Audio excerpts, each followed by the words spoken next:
terrorist that somehow has a truck loaded with, because you can carry them in trucks, large trucks, a water mine, drop them in the water, and now you tell people that own ships that cost $1 billion to don't worry about the mine. You can do that even just by saying we put mines in the water. So it's not like the rest. We can knock out their military. We already have. We've knocked out their Navy.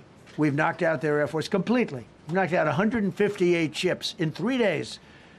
We've knocked out even their mine droppers. They don't have any mine droppers anymore, but they put them on other boats, and they could drop them. I'm not even sure they have any mines there, by the way. I'm not sure. I'm personally, they say there might be 8. I don't know. I think there might be none, because they're very good bullshit artists. That's why for 47 years they've been bullshitting other presidents, and they haven't done the job. And people are living in hell. You live in that country, they're living in hell. No, I think that 47 years of this stuff is long enough. They're at the weakest point they've ever been. They have no Navy, they have no Air Force, they have no anti-aircraft weaponry, they have no radar, they have no communication. In fact, the biggest problem we have in our negotiation is that they can't communicate. I said to Steve, what are they saying? Sir, they can't communicate. They have no method of communication. So we're communicating like they used to communicate 2,000 years ago with children, bringing a note back and forth. They have no communication. But all I want to see is I want to have a safe world, and you're not going to have a safe world. Israel will be gone. The Middle East will be gone. And then they're coming for Europe. And I have to tell you, I'm very disappointed in NATO, very. I think that NATO, I think it's a mark on NATO that will never disappear in my mind. You know, they're coming to see me on Wednesday. They're going to say, oh, we'll do this, we'll do that. Now they all of a sudden want to send things, you know. But they said it loud and clear at the beginning. When I spoke to UK of all, I would have said they would have been the first, because they're the oldest. And I say, yeah, I'd love to have a little help.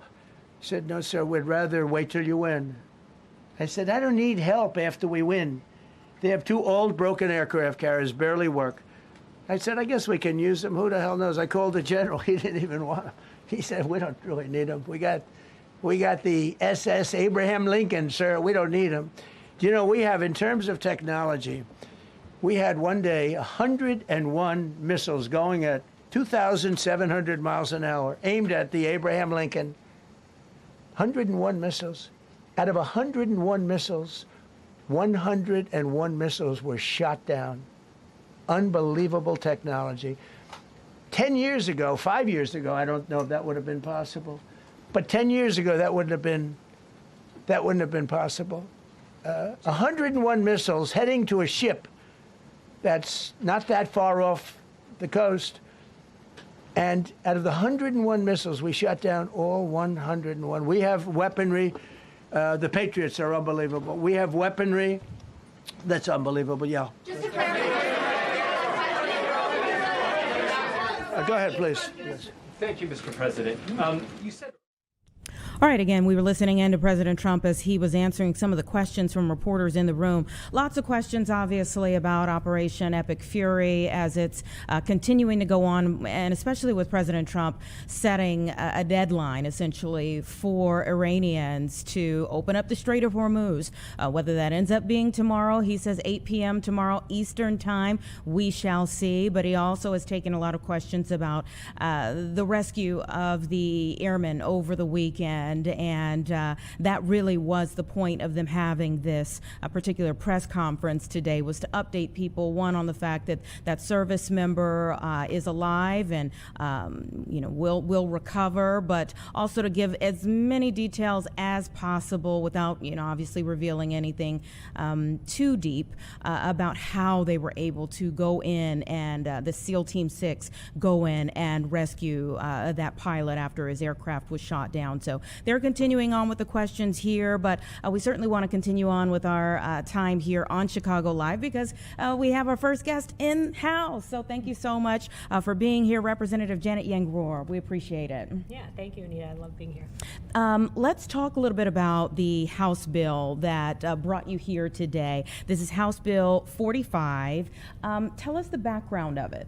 Yeah, this bill is basically an affordability bill. It's a consumer protection bill. And, what it is with digital coupons, so many of my constituents and so many people I think across Illinois have just been so frustrated by how to use these and actually getting the deal, the advertised prices.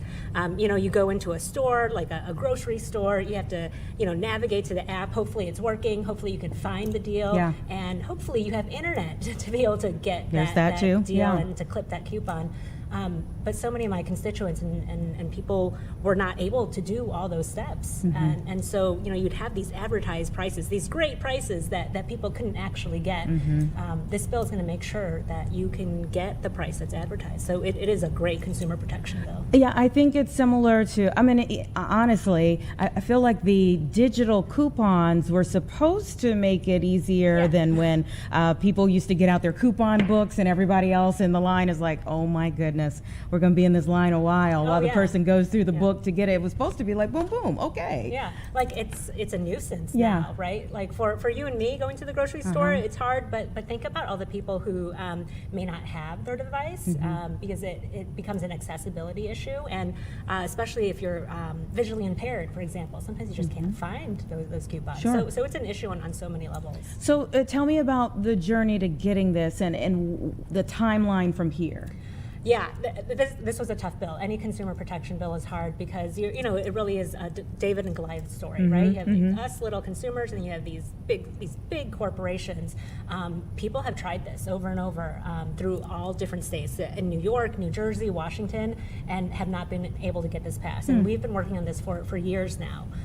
This is the furthest that we've ever gotten with this bill, and I am so optimistic that we're going to actually get it out of the House this week.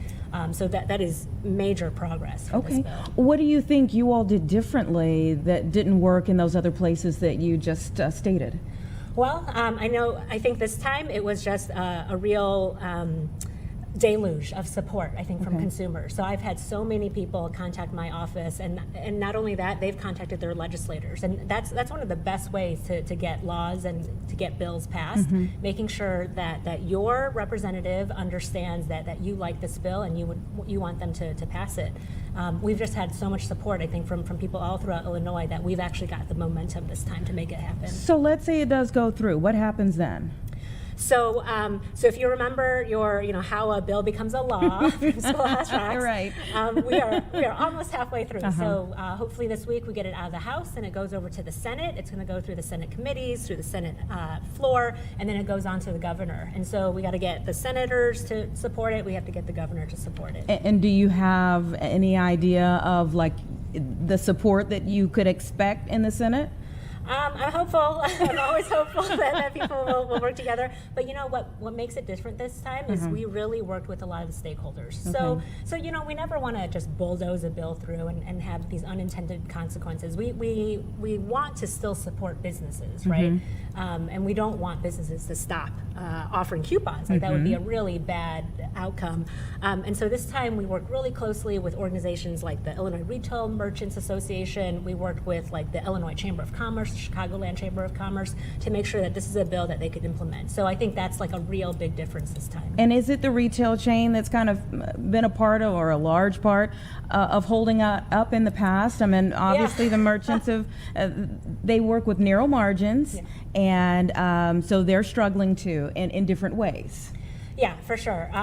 Those coupons, they can eat into their margins, right? But I think this time what they saw, what they told me is they actually went into these stores and they talked with like a Jewel, and they found it is actually hard to get these coupons. It wasn't people making up these stories. And so when they saw how real this problem was, that got them on board and got them working with us. Very interesting.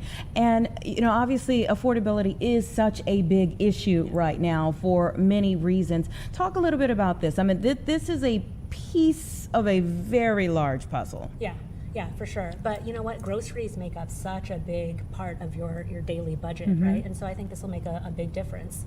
I was just in my Jewel pretty recently, and it's a big difference, like a $4 pint of blueberries versus $2, right? And you just add that up over and over as you go through the store.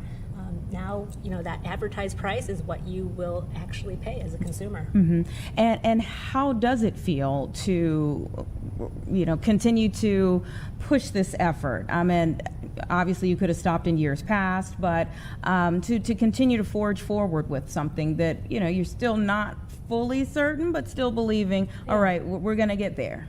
Yeah, I mean, it's, knock on wood, right? Like, hopefully we do get through it. A lot of this legislation, what you'll find is it takes years. It just takes years of working on it. And we've never been this close to passing it, and so feeling really good. And if it does pass, if it goes through the Senate, if it goes through to the governor, we will be the first state in the nation to pass a law like this. Very interesting. And, what does that mean? That Illinois is kind of pushing to be on the forefront of things like this?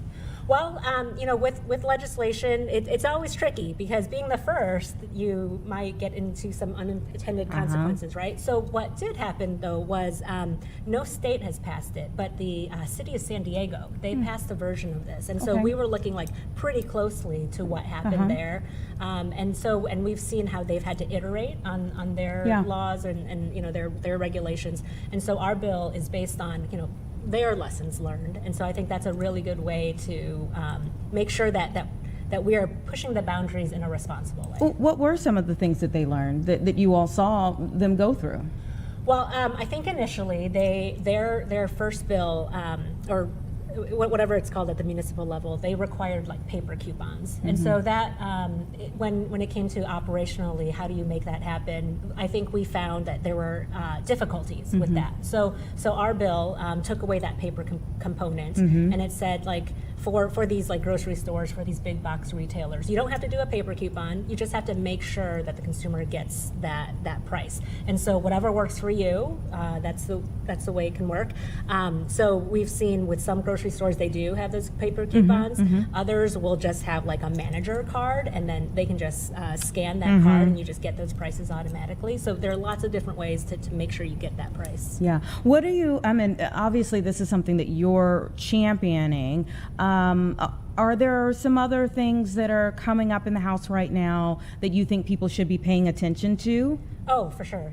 This whole affordability theme is a big one. And I think, hearing from my constituents, hearing from people throughout Illinois, we have a lot of bills coming through that are really meant to address these issues. Another one that we have was also based on a New York law, actually. We have tax day coming up, right? April 15th.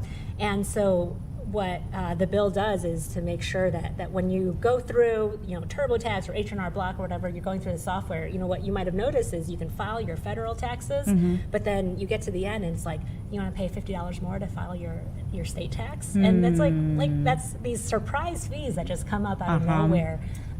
So we have a bill addressing that. We have lots of bills actually, particularly addressing these surprise fees. Yeah, these junk fees. Yep. Well, I'm sure that people will be paying attention to that very closely because it does feel like we get junk fees on almost everything these days. So that's one for sure. And we'll continue to watch what happens with House Bill 45 as well. And I hope that you'll keep us updated. Yeah. If anyone is interested in this bill, again, the best way to make sure these bills happen is contact your legislator. Tell them, that you care about this, that this affects you. Yeah. Thank you so much for being here on Chicago Live in Studio 32 today. We appreciate it. Yeah, thank you. We did not plan to wear this hot pink today, everybody, but it worked well. All right. It's 1:28, everyone. Give us 2 minutes. We'll be right back. I'll line you up for where we're going for the rest of the hour.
right, everyone. 1:30 right now. We have gotten off to a very quick start here as we had a lot going on right off the top of our show. So let's talk about some of the things that we do have planned for this hour, the rest of the hour, 30 minutes in, the rest of the hour that we have here together. So Friday, we told you about an investigation underway at a suburban Chicago high school after students allegedly used artificial intelligence to create pornographic images of classmates. Huge problem, huge problem. So school officials say that they have disciplined the students involved, but this obviously could go well beyond their purview. It's now in the hands of police who are seeking additional information. And Chief Christopher Cavelli with the Lake County Sheriff's Office Law Enforcement Division is going to be joining me to talk a little bit about it, because it's not just about this one school. They're the ones in the headlines right now, but they weren't the first in the headlines, and we'd like to all cut down on seeing this again. So we're going to go past just this one instance happening and really talk about how to prevent it from happening again. Also, I'm going to be talking to Michigan-based attorney Barton Morris about working to assist convicted felons nationwide to regain their federal gun rights. The program is expected to roll out this month and impact over 1 million people. So that's where we are right now, and I want to go ahead and bring him into the conversation. Thank you so much for your time. Yeah, nice to meet you. Nice to meet you online as well. Thank you so much for being here for the show. Tell us a little bit about your efforts. Sure. You know, the Department of Justice is about to start this program to begin taking applications from nonviolent felons, people convicted of nonviolent felonies, to restore their firearm rights. Somebody who's been convicted of a felony loses their firearm rights pursuant to federal and state law. And now the federal government has saw fit to restore those firearm rights, restore those Second Amendment rights for individuals who deserve it.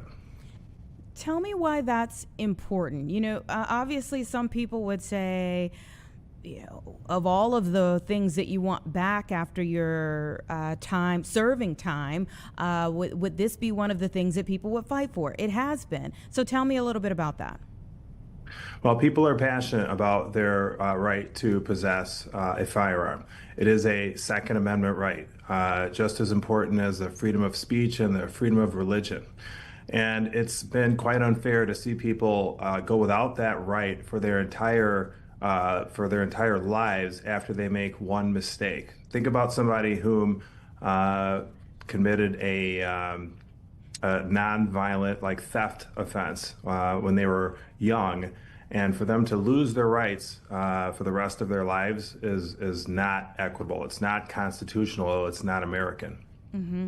And you mentioned theft. What would be some other things that would fall in this category? And is it only for first-time felons, as you mentioned in your example there? Or what if somebody is a repeat offender, but a lower-level offender?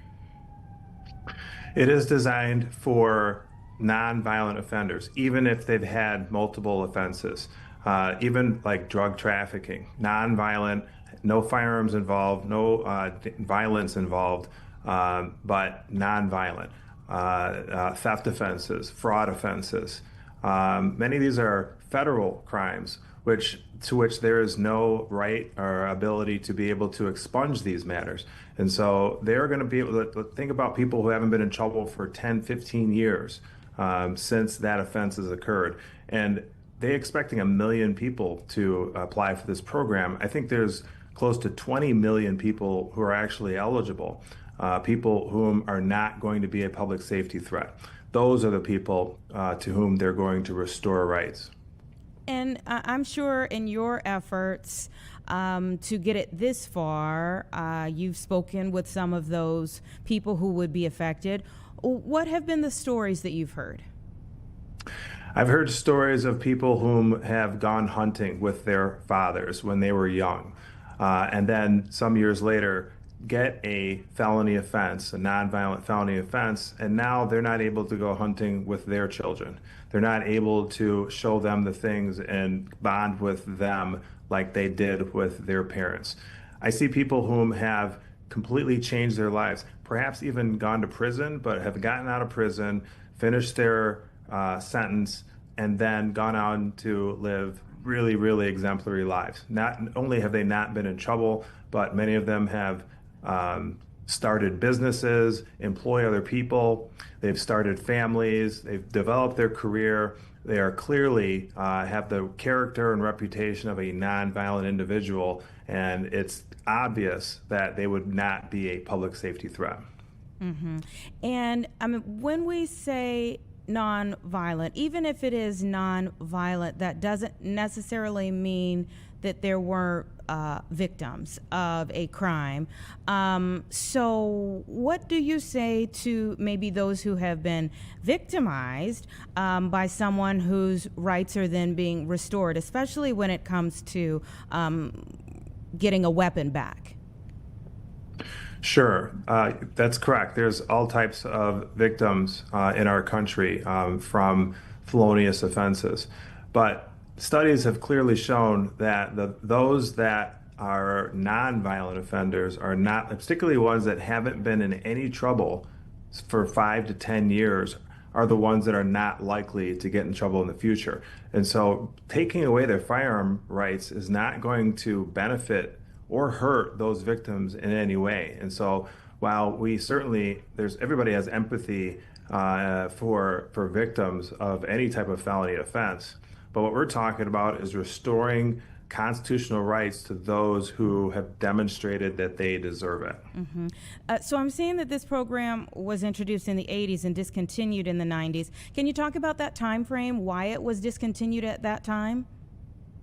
It was discontinued because the ATF, who was in charge of the program, wasn't implementing it properly. They were restoring rights to those that perhaps did have poor violent criminal history records. There was several incidents of mistakes that they made. They simply just didn't implement that program the way it's supposed to. Mm-hmm. And now the Department of Justice and Attorney General, they've seen those mistakes, and they're already stated that they're going to do everything necessary to ensure that they only consider applications from those whom are deserving of relief. Mm-hmm. All right, so let's then talk about we've established who's eligible, but for those who are eligible, what they need to do. For those who wish to take advantage of the program? Correct. They're going to have to file a petition with the Department of Justice, first disclosing all of the documents that are related to the disabling offense. So that nonviolent felony offense, they're going to have to acquire the law enforcement investigative reports, pre-sentence investigative reports, the judgments of conviction and sentence, the plea agreements involved. The Department of Justice has stated that they are going to be very meticulous in reviewing all of these documents in order to ensure that they're only considering those that are likely not to be a public safety threat. In addition, they're going to require a demonstration that somebody isn't a public safety threat through the use of character reference letters. They're going to evaluate people's character and reputation from individuals that know them well enough to know that they're not going to be a public safety threat. They're also going to address the local chief of police and police department to determine if they have any input, either negative or positive, knowing that they likely are some of the best officials to weigh in on that application process. And so what would be the time frame from someone starting the process to likely having their rights restored?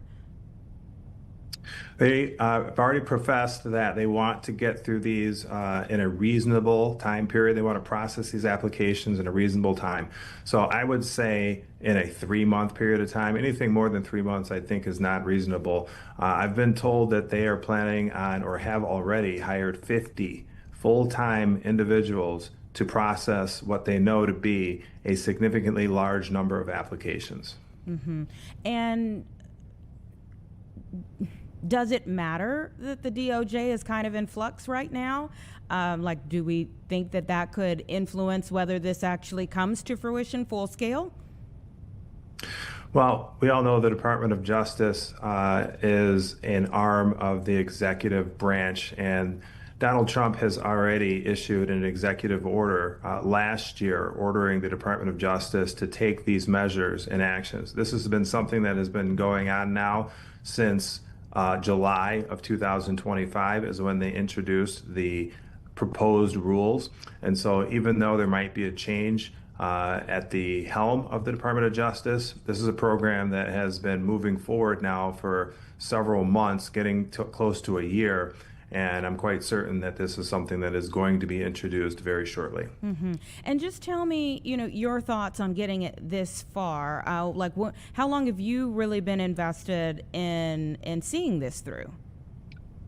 As a criminal defense attorney for the past 25 years and doing a lot of federal criminal defense, I've seen that the United States Supreme Court and many of our circuit courts in this country have already begun to issue orders and opinions related to strengthening Second Amendment rights. The United States Supreme Court, with cases like United States versus Bruin, have demonstrated that it is unconstitutional to completely bar somebody from possessing a firearm forever if they can demonstrate that they are a nonviolent individual. So this is something that I have been doing for the last several years in the federal system, and now we are looking forward to helping a lot of people restore and regain their firearm rights through this administrative process. All right. Well, thank you so much for coming on the show, sharing that information, helping to raise awareness for, again, this could impact over 1 million people nationwide. So thank you so much for giving us more information about it. Thank you for having me. Mm-hmm, absolutely. Have a great rest of your day. Everyone, it's about 1:43, and it is significant what they are working toward here. I gave you kind of the roundabout number, again, impacting over 1 million people nationwide. But again, that was Attorney Barton Morris with the Michigan. A Michigan-based law firm, the law offices of Barton Morris, as he said that they're going to be accepting nationwide inquiries right now for people who are eligible for this application process starting this month. Let's take a quick 2-minute break, everybody, and we'll be back to move forward with our conversations here on Chicago Live.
Welcome back. It's 1:45 right now, and again, we discussed this situation in Lake Zurich with the high school, and these extremely disturbing images that were created by some of the students there and disseminated throughout their classmates last week. But we really want to get the opposite side of things from law enforcement, because this deserves a well-rounded conversation, because it's not just this one school. It's not this one school district dealing with this type of issue. So we're grateful that Chief Christopher Cavelli with the Lake County Sheriff's Office Law Enforcement Division could be back on the show today. Thank you so much for being here. Thanks for having me. I know that we probably can't get too deep into this one particular case, but just from the outset, tell me what you do know about it. Yeah, Lake Zurich Police, they're handling the investigation. They're certainly taking it very seriously. What I can say is that the use of AI and this type of technology is being used for these types of horrific acts, and it violates the privacy, the rights of people. And there's a situation where we just arrested an individual who was taking pictures of a young child that he had custody of, and then make these AI videos involving the young child. Oh my goodness. So it's truly a horrific thing for individuals to do. Unfortunately, as technology grows, as we all know, there's great benefits, but with those benefits can often come issues, concerns, privacy issues. Yeah, I mean, it's really horrific. It's hard to even think of like how your officers, how your how your agents can sleep at night after seeing this kind of stuff with their own eyes, but they're helping so many people because you don't know where these images even end up. Yeah, absolutely. I mean, and it exploits people. It exploits children. We can be pretty sure that these images, unfortunately, they'll go worldwide, and they will be traded through the underground networks, through the internet. They will be downloaded, they will be shared, and we see that time and time again. We have a very active cybercrime unit here at the Sheriff's Office that investigates child exploitation through the internet, and we see, unfortunately, these investigators see images, videos that are produced here in Illinois, produced across the country, but produced across the world of children being horribly violated. And talk about the prevalence of this now happening in schools. Yeah, it's we're seeing it more and more. For example, this case in Lake Zurich, where a student might be able to take pictures either that they're taking themselves of an individual, just what seem as harmless, innocent photos, maybe somebody playing a sport, somebody at school making a goofy face, or pulling images or videos of people off of their social media, and then using AI to exploit those individuals and make it look, they can create very realistic photos and videos using the image of an actual person, but that person wasn't involved in the video that's depicted at all. It's wild. I mean, it really is wild that this is like our reality, even though that's not reality. How do you impress upon young people that the severity of this type of violation? Yeah, I mean, one of the things we teach in the schools is that the second you hit send on anything, it is out there for the world to see. Nothing is private anymore. Especially through the use of social media or for sharing, whether it's messages, photos, videos with other individuals. The minute you hit send, that's it. It's sent. It's out there, and it's out there for others to see and the world to see. So we really try to impress upon our youth that it is so important that you don't put anything out there that can be harmful to yourself or anybody else. Don't ever be tempted to, even as a joke, take a photo of somebody and then insert AI and send that out to other individuals. And in fact, there's laws that are clamping down on this now, and in many cases it can be construed as a criminal act, especially if it's sexually exploiting somebody. Yeah, I meant pornographic images that we're talking about here, and you're we're talking about young people. So would we expect, is it a possibility? I know we haven't gotten that far into this particular investigation, but give us kind of the range of charges that young people could face, because I mean, child porn isn't out of the realm of possibility here. No, they can be charged with manufacturing child pornography, which is a very serious felony charge. And again, we impress upon our youth: do not get involved in any of these types of situations. And if they do cross that line, they can be held accountable with a felony charge. It's very serious. They could be placed on a sex offender registry if convicted, potentially for the rest of their lives. So again, a split-second decision can have a lifelong impact and lifelong consequences. Okay, what do parents do? I'm so glad to have grown up in a time when none of this was a thing. Obviously, every generation of parents has to parent through things, but this is a lot. And I think for us as adults, we don't even understand technology as much, quite honestly, as young people, because it's what they use. They know it. So what do you say to parents? Yeah, I think the most important thing is open, honest conversations with your children and letting your children know that when you have a cell phone, that's an adult device. We're giving our kids devices that are meant for adults, were designed for adults. Certainly, it has very practical applications for a child to have. But when we're talking about taking photos or using AI or using some type of application that exists to do damage, cause harm to other individuals, or even if it's meant as a joke, it's not funny. So we have to have those conversations, talk about how serious of a thing it is, really lay down the fact that once you hit send, it's out there forever. There's no getting it back, whether you feel it's a joke or you're hopefully, it's not, but somebody trying to take it a step where they're trying to insult another individual or bring harm to somebody. These are serious decisions with serious devices.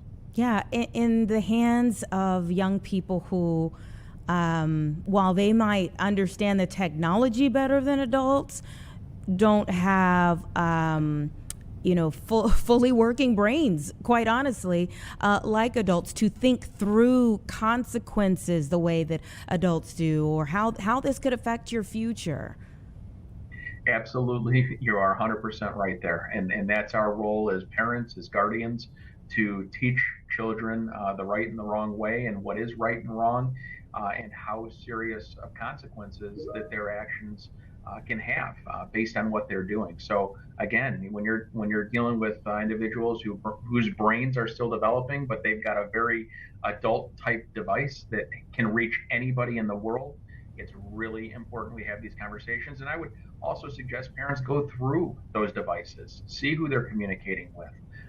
The predators, they know where to lurk, and they lurk oftentimes where the youth are on social media apps, on the internet, and that's how they introduce themselves. So it's really important that we know who our kids are talking to, what they're doing on these devices, what they have stored on these devices. Look for hidden areas where photos can be stored, where it might not be in just the photo album. All things that we need to think about and consider. Yeah, I think of like growing up and my parents would be like, there is no privacy in this house. You're in my house kind of thing. And that was just like, wanting your door closed and, not having to sift through a phone and encrypted things and, hidden pockets in the phone and all of these other places, the kids have accessible to them now. And obviously there's a lot of positive reasons for kids to have the phones on them at all times these days. There's a lot of important reasons for them to have phones on them, but there are just so many different things that parents really have to look out for with them having them. Yeah, and I think it's really important that we clearly lay out those expectations on the front end when we're giving our children these phones and these devices. It's never too late. If we haven't done that, it's never too late to go ahead and have those conversations now.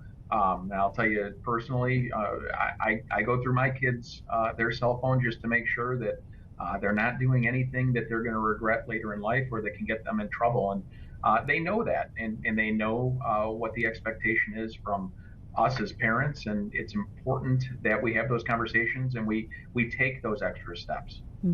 How has the onset and increase of this type of crime specifically changed, you all's profession in law enforcement? Yeah, technology has changed so much. We can all say that over the decades, and very much for the good. But again, the risk is there, and it increases as well. So we've had to adapt from training our first responders how to deal with electronics. If it's used in a crime, what's important information and data that they need to be able to retain there on scene immediately, how to do it without potentially causing damage or erasing what could be evidence. And then, of course, our detectives doing that follow-up and really being trained in much of the technicality that exists, because technology, it is always changing. They have to stay on top of it. They have to stay on top of current trends, best practices, and those change almost on a monthly basis. So really ensuring that we have that continuing education on our part has been very important, and very successful at being able to track down individuals that are using these devices to cause harm. Now, let's say someone's sitting at home and they see this and they turn to their teenager and want to have, a really honest, open conversation. And let's just say, I'm given a fully hypothetical situation, that the teen admits that one of these images was sent to their phone. What does that family need to do? Who do they reach out to?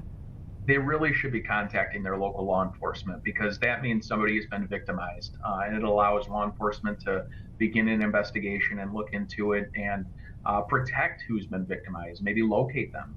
They might not know about it, or they may know about it and may be subject to future harm. So we want to do everything that we can to stop that. And that's the best thing is contact your local law enforcement and let them conduct an investigation.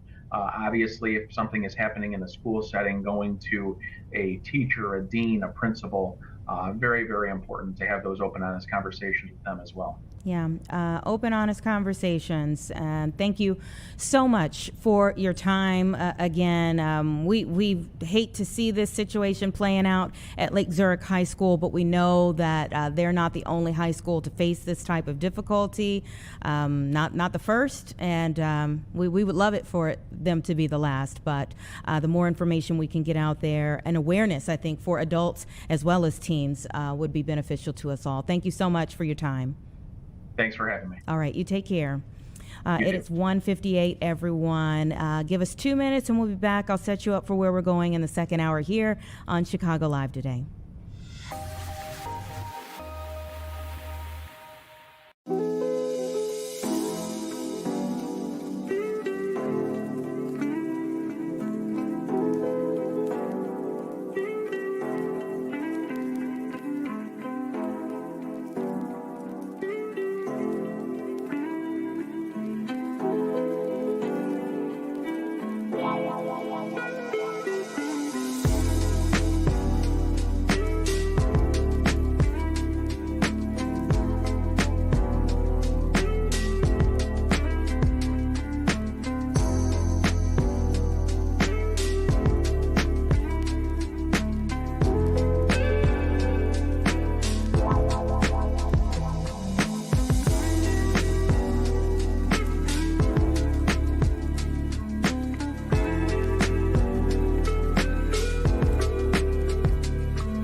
Welcome back, everyone. We are now in our 2 o'clock hour of Chicago Live, and certainly appreciate anyone who is in the 1 o'clock hour staying with us, going strong here. And if you just joined us, thank you so much for being here online with us today. Let's talk a little bit about where we're going in this hour. Before the 3 o'clock hour, we're going to have a conversation about religious programs being brought to some public schools. Now, how they're able to do this, we're going to get into that. Are they already popular? Yes.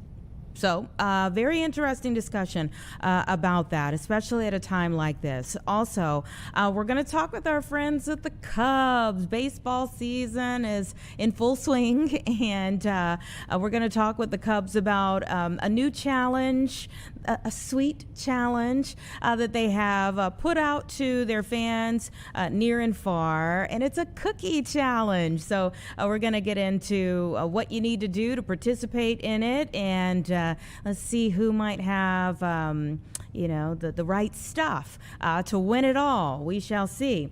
But first, we want to talk about more women being in the workforce. And if you think about it, in the early 1990s, we kind of got this from a new poll that says in the early 1990s, men held almost 7 million more jobs than women. Crazy. As of early 2026, that gap has entirely closed. Wow. So let's bring in Laura Ulrich, who is the Director of Economic Research in North America at the Indeed Hiring Lab, to talk a little bit about Ladies on the Move. Thank you so much for your time. Thanks for having me. Absolutely. So what do you think contributed to this turnaround? Yeah, so as you mentioned, this is a turnaround that has really been a long time coming. Over time, we've just seen the gap between male and female employment narrow quite a bit. But really, this is attributed to a decline in male labor force participation rather than just women working more. And when we say decline in the workforce, where are the men going? It's a great question. There's a lot of research on this on this topic. And for younger men, there's all sorts of things that have impacted labor force participation rates, everything from the switch from being more of a manufacturing society to being more of a service-based society. Also, things like the opioid epidemic and even video games have been linked to lower male labor force participation rates. Wow. I would not have thought about those at all. And what I do think about is the fact that this gap has entirely closed, according to this research, but the pay gap hasn't. Yeah, good point.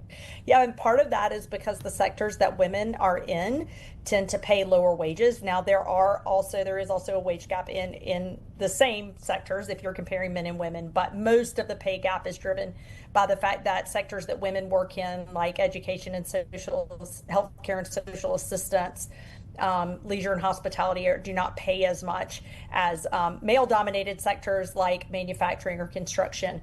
But you're absolutely right, that pay gap still exists. So what are we doing better at that allows women to lead in the workplace and still be caretakers at home? This is a great question, and I'm a mom of 3, so as a working mom, I understand the realities of that very personally.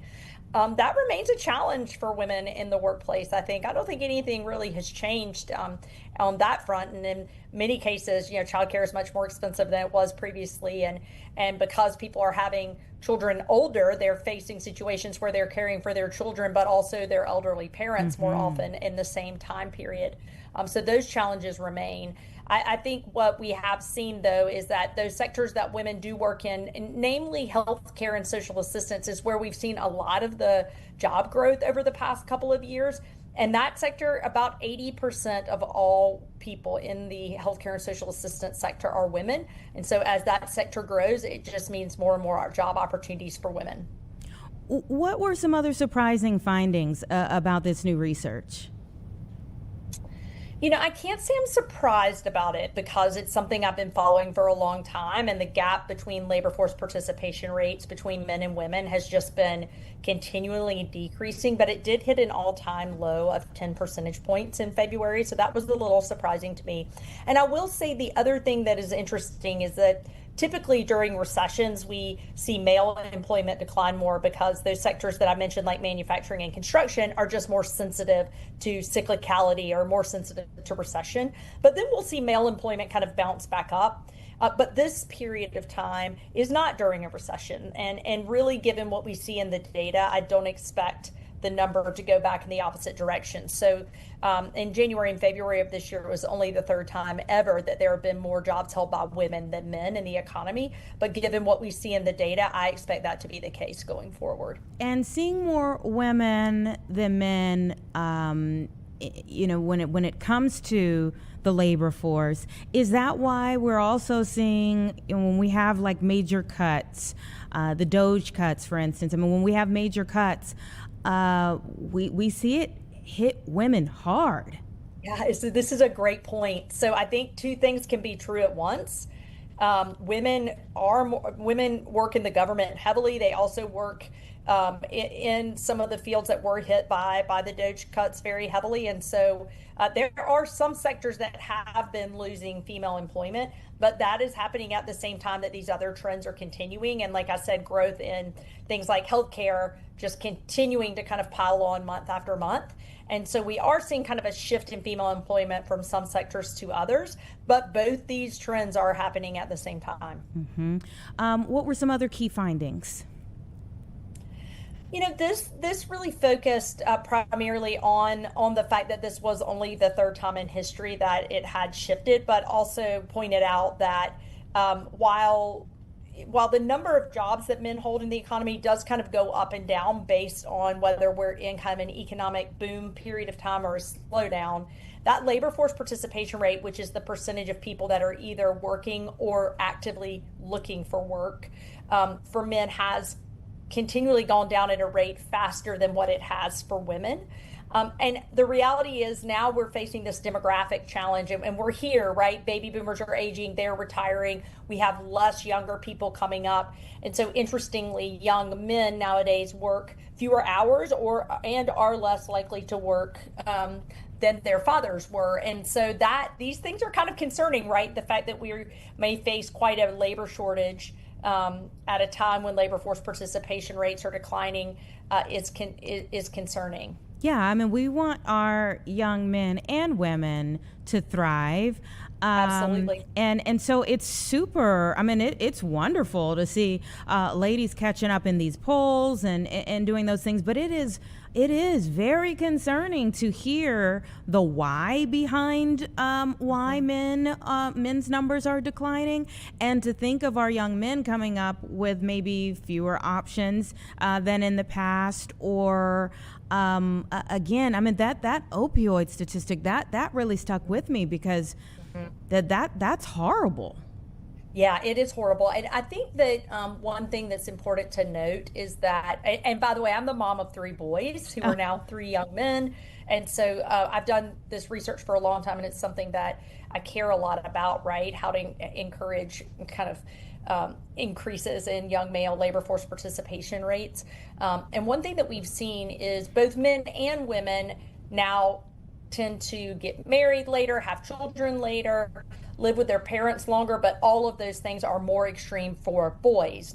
Young men are much more likely to be living at home than young women, adults, so young adult males are more likely to be living at home than young women. And a reasonable percentage of those young adult men that live at home don't work at all and don't go to school. And so some of this is about cultural shifts, though, right? That is a cultural shift, and it was something you would not have seen 20 or 30 years ago as much as you see today. And so I remain hopeful that we could have cultural shifts back in the other direction. And I'll tell you, my own children joke about often that they wish I didn't do this research because it won't be surprising to you, but I had them start working at a relatively young age because I wanted to start them down the right path early. That is not surprising, but I'm sure they're like, Mom. Exactly. Yeah. So let me ask you this. How do you see this affecting, the relational aspect of society when absolutely. It puts more pressure on the competition? Absolutely. So I think this does impact what we call marriage markets. There is a market for marriage. It does impact that. We've seen this for years too, with men being less likely to go to college than women, right? Mm-hmm. When females oftentimes are 60% plus of the students enrolled in any given college campus. And so we've seen it impact relationships there. But also it does, I say sometimes, like when we talk about young men doing better in the labor force or being more likely to be in the labor force, that's not doing something negative to women, right? It's helping women in the long run, right? So everyone that has children, that has a family, understands what it takes to do that successfully, both from a financial point of view, but just from a resource point of view as well. And so obviously men doing well in the labor market also helps women in the labor market. And I'll also say that I do think there are ways we could encourage young men to go into some of these sectors where we are seeing a lot of job growth, like healthcare and education that I mentioned. There were efforts that I know I benefited from personally that recruited women into STEM fields, and I think you could have the same thing for young men into helping fields. There's a great economist named Richard Reeves who does a lot of research in that space, and I agree with him heavily there. And so I don't see this as all hope is lost, but I do think it's something we have to acknowledge in order to change things in a different direction. Yeah, and maybe just on a final note, what would be your takeaways? Like, one, what would you say to young men and women? What would you say to parents? Yeah, my advice to parents is always to get your children working as soon as it makes sense for them to do so. I do think that getting job experience early on, going ahead and getting in the labor market, the earlier you get in, the higher the probability that you stay into the labor market. And I also think that having clear expectations with your children in terms of how long they are allowed to live in your house and what your expectations for them are if they are living there, how they have to contribute, all of that is important, because it does make sense that if somebody is supporting you into adulthood, you might be less likely to work, right? Or less likely to work as many hours. And so I think all of those conversations between young adult children and parents, they're hard. I know that from personal experience, but they're really important. Yeah, super hard conversations for sure. My nephew's in his 20s. Super hard conversations, but important ones in a changing world. Mm-hmm. Yeah, absolutely. Thank you so much for coming on the show. I think this is one of those that hits everybody in different ways, but again, an important conversation to have. Thanks for having me. Mm-hmm, absolutely. We hope to have you back sometime. It's about 2:15, everyone. So we're going to take a 2-minute break and we'll be back.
216 and Chicago has a big night of celebration of Polish culture coming to Logan Square very soon. And so I want to bring in Jordan Brown with Hairpin Cultural Arts. He is the director. Thank you so much for being here. Hi, thank you. So nice to be here. I also have with me my board liaison over here. Go ahead and introduce yourself, Dan. Yes, Dan Pogorzelski. Very nice to meet everyone. Great to have you here on the show, both of you. Tell me a little bit about, is it Dyngus Night? Yes, it is. Yes, yes. In where I'm from in Buffalo, New York, it's like very, it is very, very like a staple in the Broadway Market area. And it was my first exposure to a culture that wasn't my own. And when I came to Chicago and knew that there was such a large Polish population and I didn't find a celebration, I was a little disheartened. So upon, finding out that I would be directly working with what we call Polish Dan,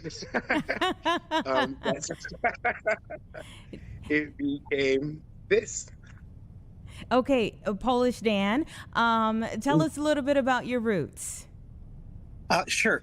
So I am a Polish American, although for us Polish Americans, given the fact that Jordan's from Buffalo, we would say that alone makes him Polish as well. So I can't be the only Polish one here on this interview, just in the interest of clarity. So yes, I am, both my parents are Polish immigrants. And so I have to say Chicago is the largest Polish city outside the United States, but we've never really celebrated Dyngus. And so I have to admit that I had reservations initially before Jordan was so incredibly persuasive and dedicated to making sure that we need to have the most Polish city outside of Poland celebrate Dyngus Day as strongly as Buffalo does. And so I think that the Hairpin Arts Center, which is where the Polish Village, Avondale, Logan Square all come together, will be a great place to really have this celebration, inclusive celebration of Polish culture. Yeah, I mean, we have so many people whose roots go back to Poland and a lot of markers throughout the city of Polish heritage. Why do you think we never had Dyngus? That's a great question. There's many different celebrations that you have in Chicago. Pączki Day is something that everyone knows very well. We celebrate Polish Constitution Day. And so there always needs to be someone who really pushes these ideas forward. And that's why it's such a kudos to Jordan right here, because of the fact that he's like, it's one thing to say, hey, we should have a celebration like this. It's another thing to organize it. It's the inaugural celebration. So, of course, want to ask for everybody for keeping that in mind. But just because it's the first celebration doesn't mean that it's the last one, because our plan is to have everything build off of this. I'd like to remind folks that before my time, Taste of Polonia in Jefferson Park, which happens at the Copernicus Foundation every Labor Day weekend, they had photos from the first one of it, which was literally just one tent. And now, 40 years later, it's the largest ethnic festival that happens over Labor Day weekend. So there's no reason with our dear friend from Buffalo at the helm here that we're not able to get this maybe even bigger than what they have in Buffalo, although that's a very high bar. Well, we all need good allies. So, Jordan, tell me about how you make this stand out in a way that everyone wants to bring it back year after year.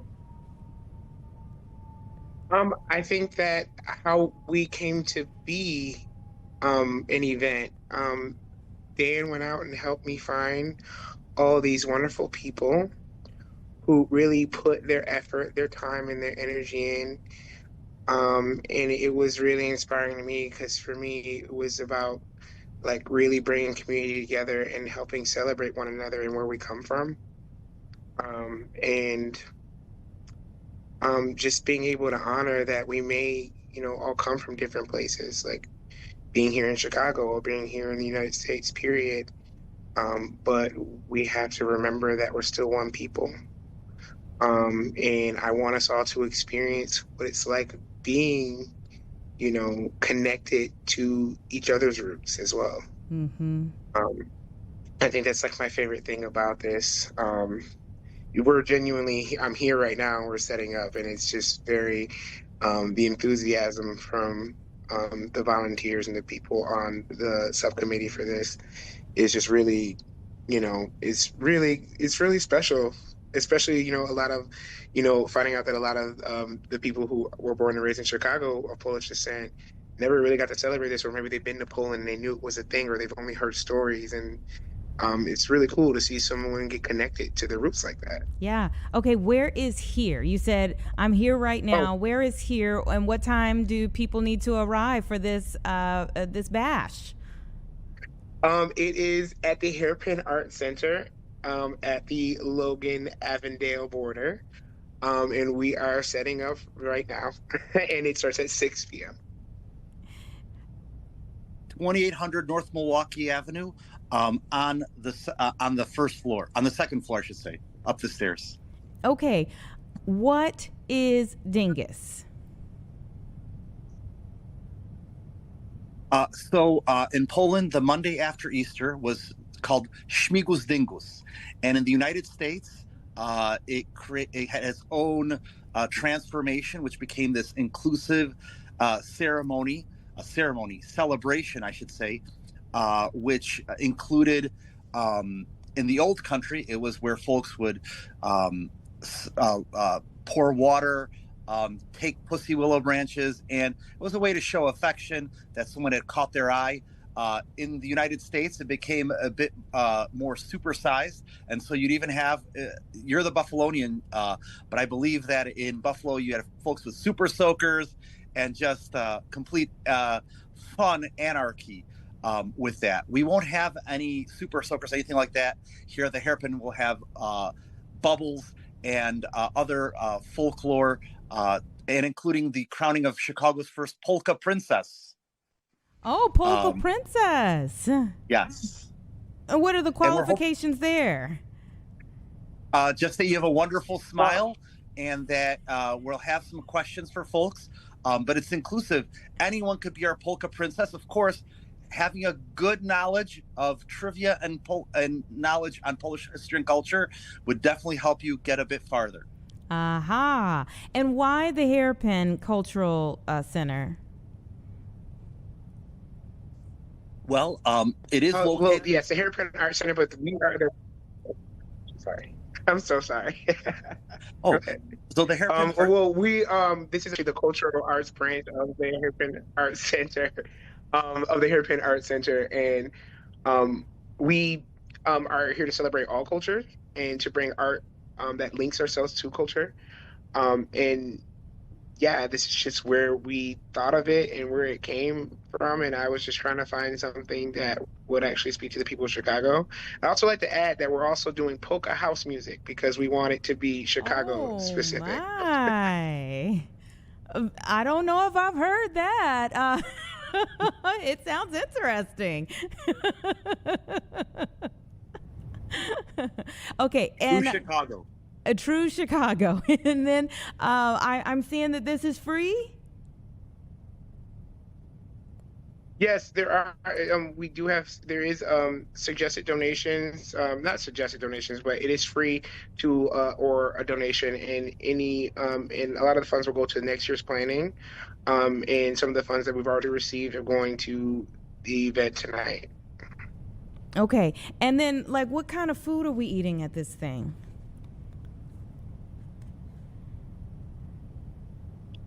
We have here's the thing. We've had some wonderful donations. I'm not going to lie to you. My brain is fried. I cannot remember the names of the restaurants that have given us food and are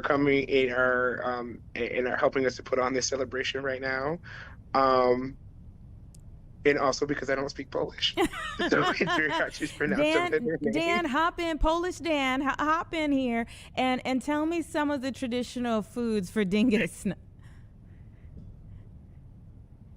I think you're on mute.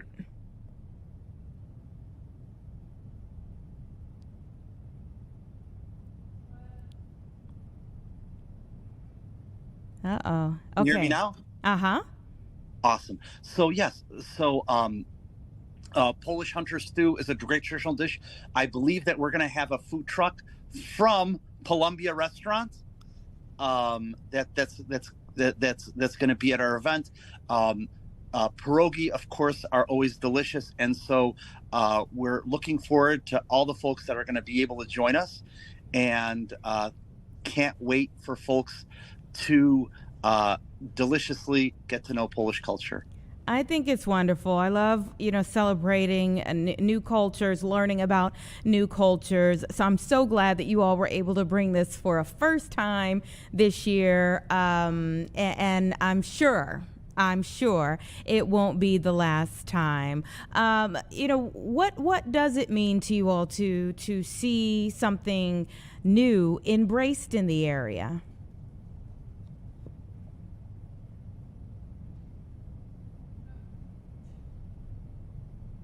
One could say that this is new, but at the same time, it's old. Say that one more time. One could say that on the one hand, this is something new, but it draws upon an established connection between Poland and the United States that goes back to even before the United States, before the city of Chicago was officially a city. Mm-hmm. Mm-hmm. Yeah. Well, I think it's beautiful. I love the friendship that you all have, and I'm sure more friendships will be made this evening. So enjoy. Thank you. Great having you both on the show. All right, it is 2:28, everyone. Give us 2 minutes and we'll be back. We are moving forward with our conversations here, and we hope that we'll be able to talk with our friends from the Cubs next about the challenge that they are issuing to all.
.230, and we're back with a sweet challenge that has been issued by the Chicago Cubs. So let's go ahead and bring in Cubs Executive Vice President of Marketing and Communications, Jen Martindale. Great to have you back here. Hi, thanks for having me. Absolutely. So tell us about the Cookie Challenge. Well, this year is the Cubs' 150th anniversary as a National League franchise, and we've been dreaming up all kinds of fun ways to celebrate it throughout the season.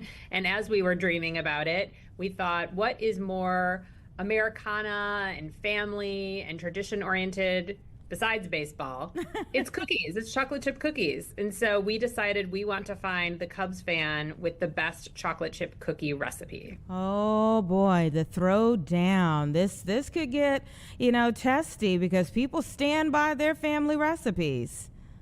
Yes, they do. And we want people to be creative in their entries and really delight us with the stories behind their cookies, but it has to have chocolate chips in it.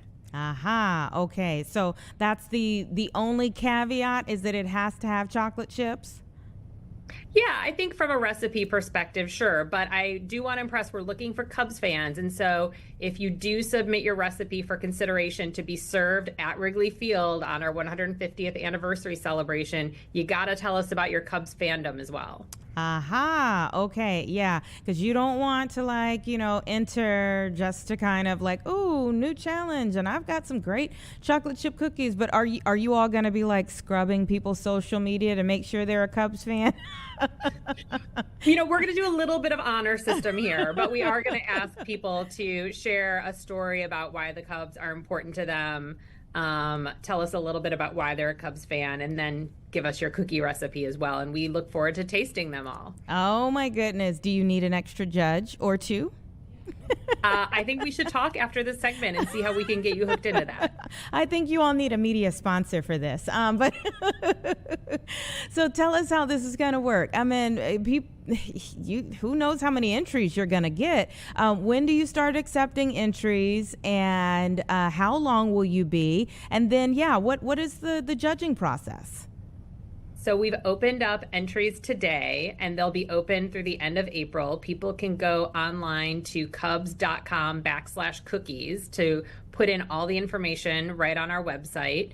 And to apply, you have to give us your recipe, tell us why your cookies are so awesome, give us a little bit of information about why you're a Cubs fan, and we'll take it from there. We're going to initially select probably 20 to 25 semifinalists. From there, we're going to whittle it down to 10 finalists, and they will come to Wrigley Field for a live bake-off on August 4th, which happens to be National Chocolate Chip Cookie Day. And the winning cookie, as determined by a panel of judges, will be served at Wrigley Field at our 150th anniversary celebration later in August. Okay, both of us are over here, my producer and I, thinking the same thing.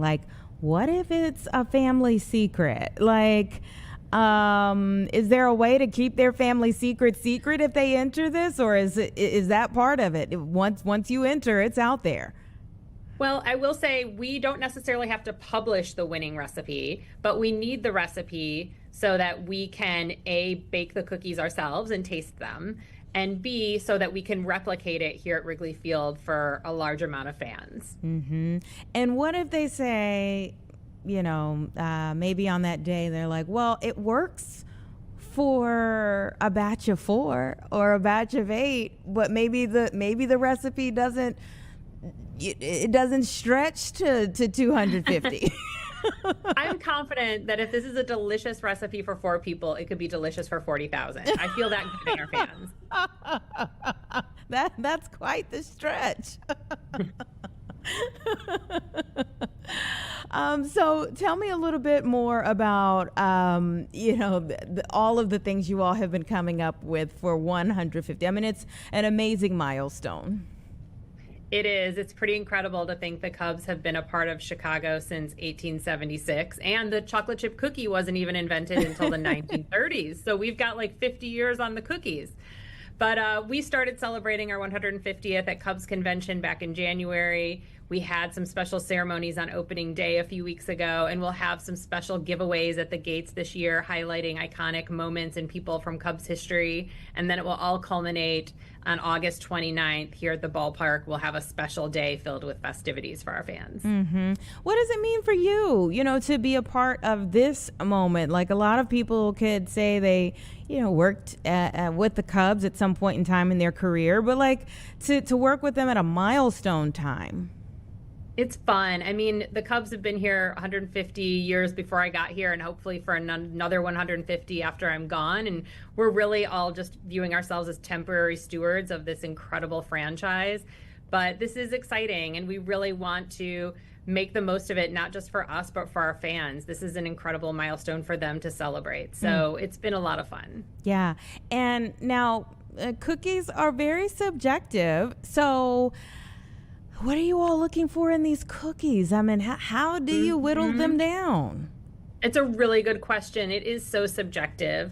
Of course, taste is going to be a big part of it based on the individual judge's preferences. Creativity is going to be something else that we're going to be scoring people on. Did they, do something to really make the recipe personal and zhuzh it up a little bit?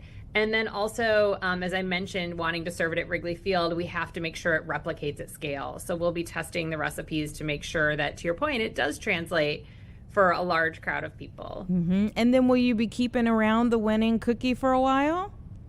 We're not sure yet. We're going to see how the anniversary goes. So I'd say anything is possible. But the person whose cookie is selected, in addition to bragging rights of having their cookie served at the anniversary celebration, we're going to be setting them up with some fun experiences and prizes here at the Cubs as well. So we'll be recognizing them at a Cubs game. We will be sending them home with a big Cubs merchandise package, as well as an amazing gift package for a home baker full of baking supplies. That is super cool. Will any players be judges? I think we will definitely have some players tasting the cookies. I will say that. I don't know if they'll sign up to be an actual judge, but I guarantee we're going to be having them taste some of the cookies along the way. And then, so the day of judging, what's that going to look like? What is the setup? So will people see you all taste testing where they know, their favorite player loved their cookie, or is this going to be done in private and then you all just announce who's the winner? I mean, our hope, so, weather cooperating, is that we will have a live bake-off on Gallagher Way outside of Wrigley Field, where our 10 finalists will make their cookies in front of a crowd of our fans, as well as our panel of judges, and then serve them live and have them tasted in real time. Now, are they going to have ovens out there? How is this going to happen? We are going to make this work for them. We are going to make sure they have everything they need to bake that day. I am very intrigued. And, I think one of the hardest decisions, one of the things I feel like that gets most controversial when it comes to cookies is who likes a soft cookie versus a crunchy cookie. Yeah, it's so subjective. One of the things we're really excited about, though, is we have beloved Chicago pastry chef Mindy Siegel on board as one of our judges. And I think we're going to ask her a lot of questions along the way, because I think she's a pretty big cookie expert. Okay. And that's from Mindy's Bakery? Yes. Okay. All right. So, yeah, you're going to have a pro on the panel. People aren't going to be able to argue that. Do you have a James Beard Award? Do you? I think we'll listen to her. I think we'll listen to Mindy, exactly. Well, this is truly awesome. I hope that you all get tons, and I believe you all will get tons and tons of submissions. It's going to be so cute to watch this along the way, and I can't wait to find out how it all ends up. Well, I hope you'll consider submitting. And yeah, we look forward to seeing how this unfolds over the summer. Listen, my grandma never wanted anyone in the kitchen. Well, she was a fantastic cook. My maternal grandmother, God rest her soul, she was a fantastic cook and never wanted anyone in the kitchen, so no one else learned how to cook. It ended with her generation. Oh, man. Well, please encourage your friends to. Will do. We want everyone to participate. And do they just need to go to www.cubs.com? Cubs.com/cookies. All right. Sounds like a plan that we hope a lot of people will take part in.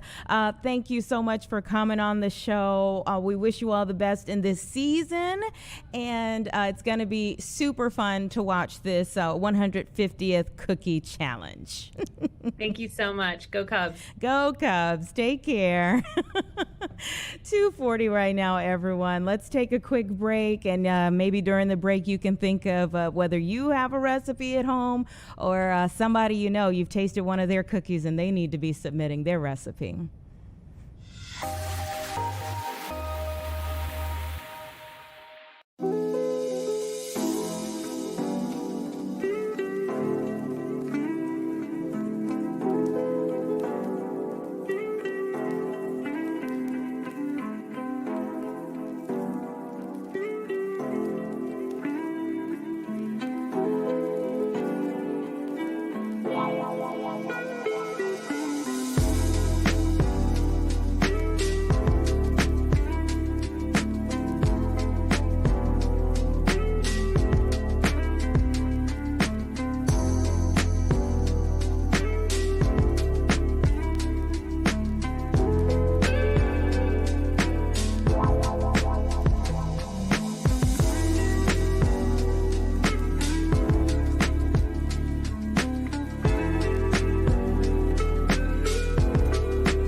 Okay, welcome back, everyone. Just about 2:45, and Christy Hart, the director of the Aurora West program for LifeWise, is joining me now so that we can talk a little bit about a new program, this program going into schools in our area, and some of the conversations surrounding it. Thank you so much for being here.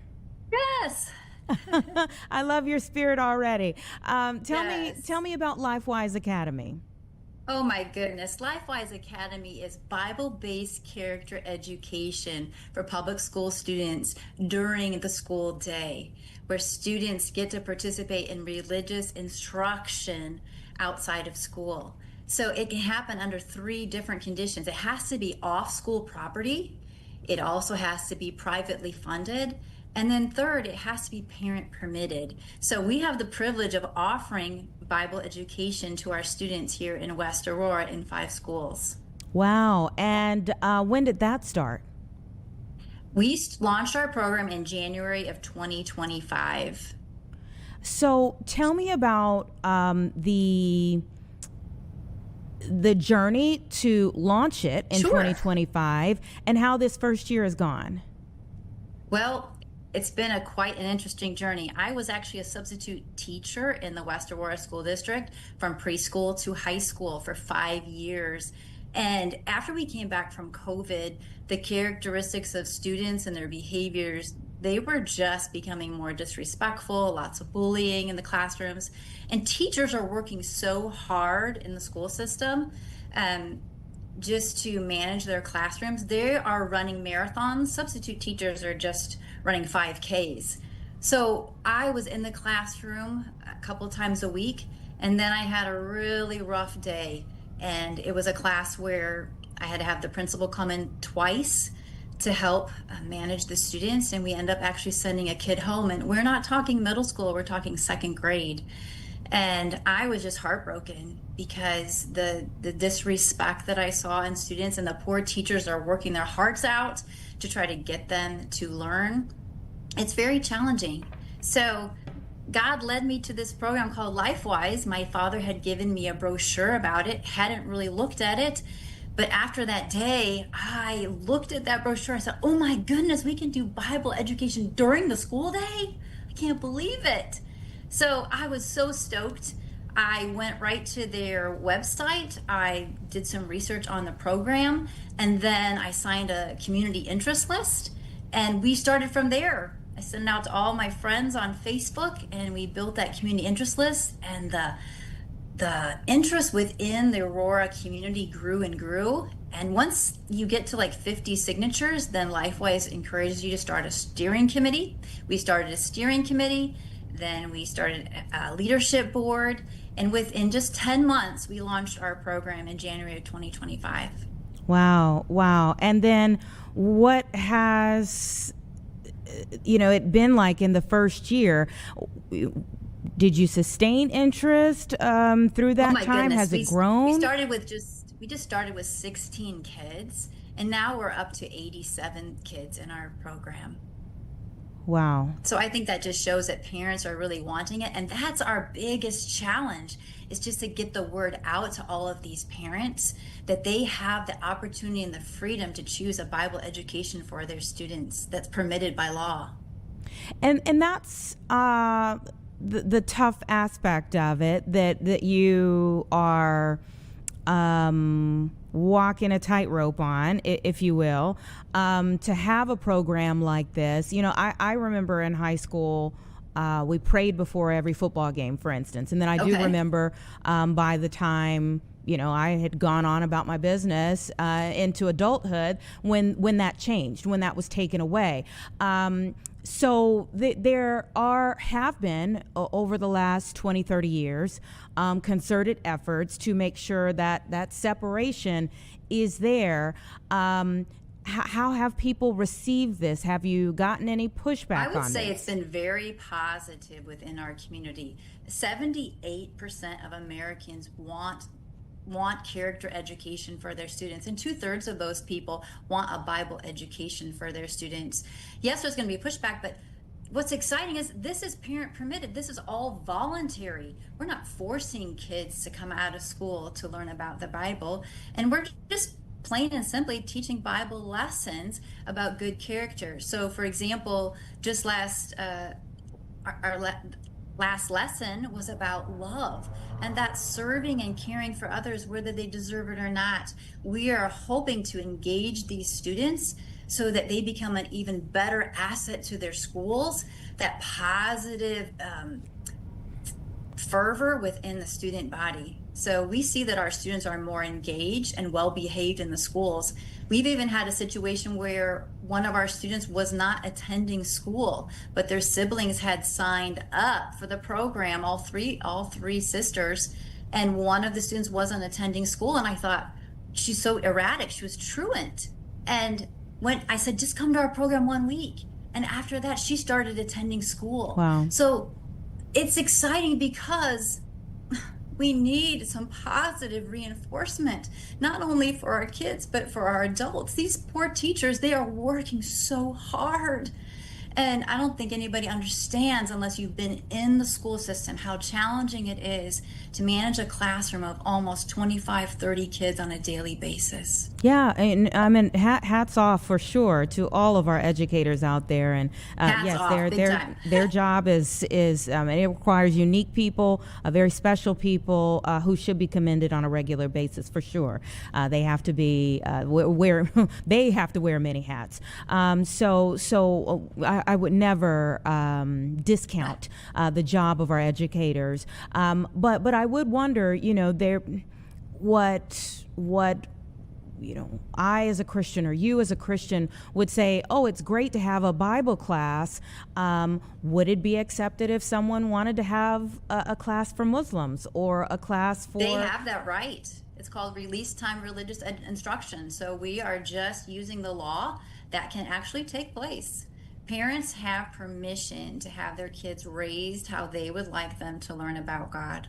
Mm-hmm. But what would separate it from private school, Catholic school, where that would just be a part of the curriculum? Or that would be great, but that's also very costly. We actually have a student in our program of a single mother who could no longer afford Christian school. She enrolled her student in public school and then heard about our program and couldn't believe that she could still keep that aspect of his education right there in the public school. We also have students that are highly involved in sports and extracurricular activities. A lot of people will say, well, why not do it after school? The kids are so busy with all of their activities. We have a boy who was in wrestling. He said, I'm so thankful I get to come and learn about God during the school day, because once I get home from school, I've got wrestling practice, and even on Sundays, we hardly even attend church.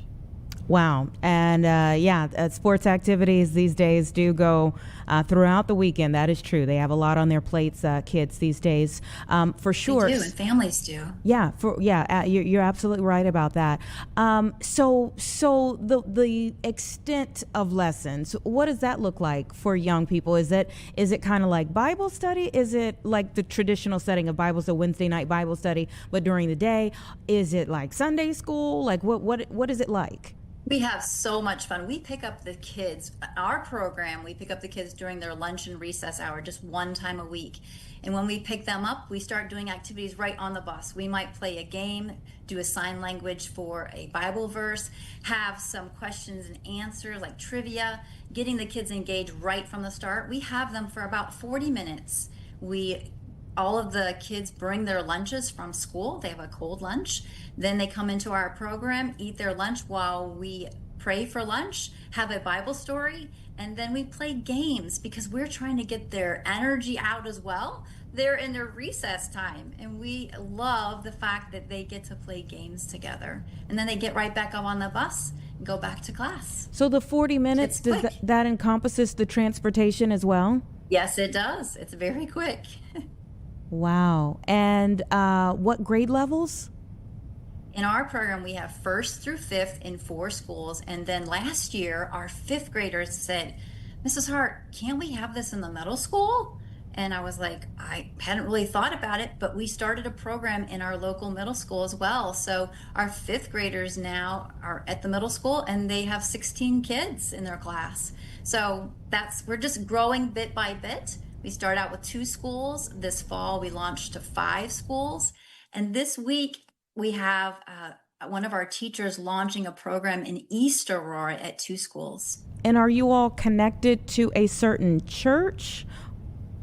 Oh, that's the most wonderful thing about this. LifeWise does not allow you to start a program unless you have at least 3 churches on your steering committee. Currently, within our staff, we have 11 churches represented in our volunteer staff. Wow. And when you say represented, is it like ministers from those churches or lay people from those churches? This is wonderful. We have all kinds of volunteers, men and women from, like I said, from 11 different congregations. And what's so beautiful, Anita, is that it marries the senior citizens with children. Senior citizens who have time and they long for a purpose. My goodness, it's like being a grandparent of little kids, right? They teach us so much about the Bible. We think we're teaching them, but they teach us all the time. And they help you to see the Bible through fresh eyes. We had a student, just to give you an idea, like people who sign up for our program, they're not all going to church, but they long for their kids to know God. One of our students, we were teaching about a specific lesson, and he wasn't on target with the lesson at all, but he saw the cross that was before us on the wall, and he said, "What is that plus sign on the wall?" We're like, "Plus sign?" He goes, "Yeah, it looks really dangerous." So we are meeting kids who don't know anything about Jesus, and we're able to share the good news with them. It's just so exciting. And then they teach us because they hear it for the first time. And then sometimes we hear it for the first time that way through them. Wow. And does it go year round or just during the school year? Just during the school year. Yep. So there's no cost to this? There is no cost. We have our own private funding, so we encourage people to donate money. It costs about $30 a month to sponsor a kid in our program. In our local program, every child gets a Bible and a LifeWise shirt, and then all of the instruction for the entire year, once a week. Wow. It really is tremendous. What has been the feedback you've gotten from the school district? It's been positive. Yeah, we work together with them. This is not affiliated with them. They just know that we're trying to find the most opportune time that's in a non-instructional period to release the kids during the school day. So they've worked that out for our school district during lunch and recess. Other school districts have worked that during PE or like a specials program. So it's not always during lunch and recess. But it's been a smooth transition. Our bus picks up the kids. All of them are out in the foyer. They have their cold lunches. They get on the bus and then they go back. And it's right during lunch and recess, so it really doesn't interrupt their day any different than if they were at lunch and recess. What are some other school districts where LifeWise has a connection? There are, I don't know all of them in Illinois, but I know there's one in Shanahan, there's one in Wheaton. I believe Yorkville was starting up. There's some in Princeville, Tinley Park, I believe Morton, Tremont.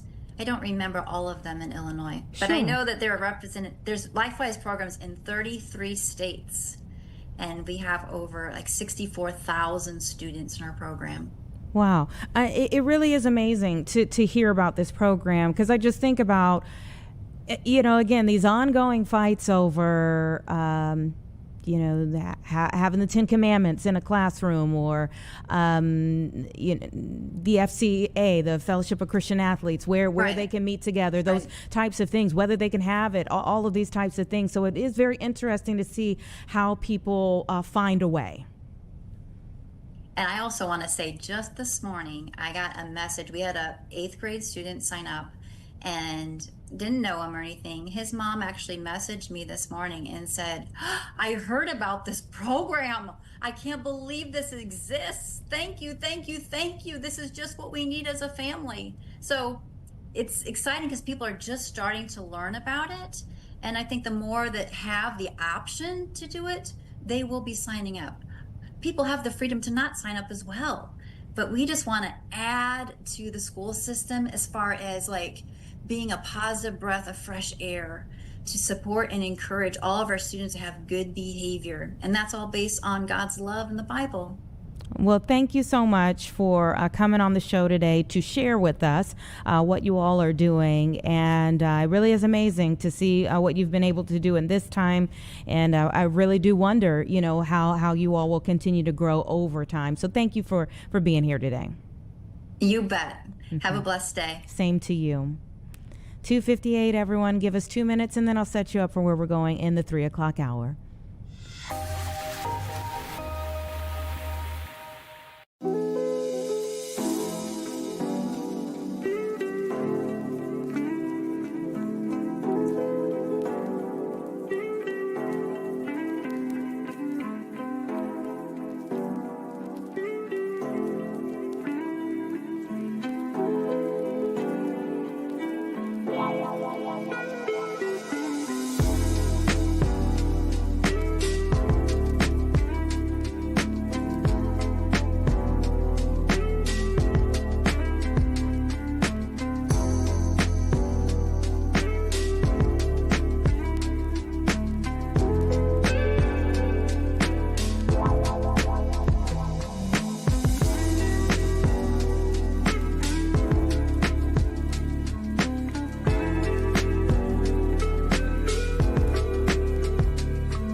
Okay, welcome back, everyone, and welcome to our 3 o'clock hour here on Chicago Live.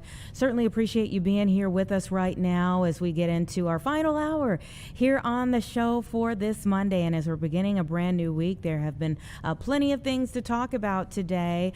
Obviously we're coming off of a holiday weekend, Easter yesterday or Resurrection Sunday, however you phrase it. But we're going to talk to the senior pastor of Fellowship Missionary Baptist Church before we leave you today. They have new music that's out, and what's bigger than the new music is the fact that there's a historical perspective to Fellowship, this church, releasing music. It's actually one of the first churches in the country to release music, to have a radio show, all of those things. So we'll kind of walk through the history of it up to today, where they have this new album out called The Flow. We'll talk about that later on in the hour. We're also going to be talking about the cherry blossoms in Jackson Park. Maybe it's the reason why all of our allergies are going crazy. I don't know. It's a beautiful time of year right now, although we've had, these storms that have come and gone. But the old saying is, April showers, May flowers. We are going to talk a little bit about where we're going in terms of having our May, or maybe the flowers that are already blooming right now in April. That's coming up as well. We're also going to talk about our weather. And where we go from here. Today has been beautiful. We have seen so many people out at the Bean today, and the picture has been beautiful as people are out and about just enjoying some time. It was a little a little chilly this morning. A lot of people bundled up in order to catch these scenes, but nonetheless, people have had the sunshine in order to be able to get out and about today. So it's been a beautiful day, and let's talk a little bit about those cherry blossoms now. We hope that they're around for a bit, but we need a little bit more information about where we need to go and how long we have to get out there. So the operations manager and curator of Japanese Garden at the Chicago Park District is joining me now to talk a little bit about what we have for our viewing pleasure. Thank you so much, Karen, for being here. Oh, I think we just lost Karen's live shot. So I will go ahead and let you know it is the Columbian Basin in Jackson Park where you need to go for these 200 cherry blossom trees that are out there that typically bloom each spring. They give photographers a wonderful view, and everyone whose allergies can take it as well. You know, they have the Cherry Blossom Festival on the East Coast, and obviously around DC, people come from near and far so that they can see these cherry blossoms as they're coming back each year. And typically it's a very tight window for you to go out and see them. That's on the East Coast, but let's talk with Karen now. I do believe we have her live stream back, and find out how long we have here in the city of Chicago. Thanks so much for being here. Hi. Okay, Karen, how do you pronounce your last name? Zika, like the virus. Okay, I will never forget that now. Thanks for joining us, first and foremost, and tell us a little bit about the cherry blossoms that we have here in our area. Well, right now it's looking spectacular. There are different cultivars of cherry trees that we have that are planted, some that are more open than others, and some that are still have buds on them. So we have a kind of a staggered bloom time. But I would say that this week is the week to enjoy it, because I don't know if there's anything different for you as far as the weather is concerned, but that we are supposed to get some snow tonight, and the weather temperatures are supposed to drop. But that doesn't mean that you can't come out and enjoy it. It is pretty crazy to think about. I mean, we were just talking about how beautiful it is, and I was saying, but it is chilly out there. People are bundled up, and yes, there is that expectation from our meteorologist. We'll talk with Emily Walls, our chief meteorologist, very soon about that possibility for snow tonight. So the cherry blossoms can't take the really cold conditions, or is it the wind? Is it the cold? What is it? It's more the freezing. It's the freezing temperatures that would affect the outcome of the rest of the blossoming. So it's okay if we get a little bit of snow. It's okay if it gets colder and rainier, because that's, the trees can handle that. It's just when we start to get into the really low temperatures where we'll get the trees would most likely start to leaf out and stop blooming. So typically a staggered bloom, would that mean we would have more time to enjoy them? Yes.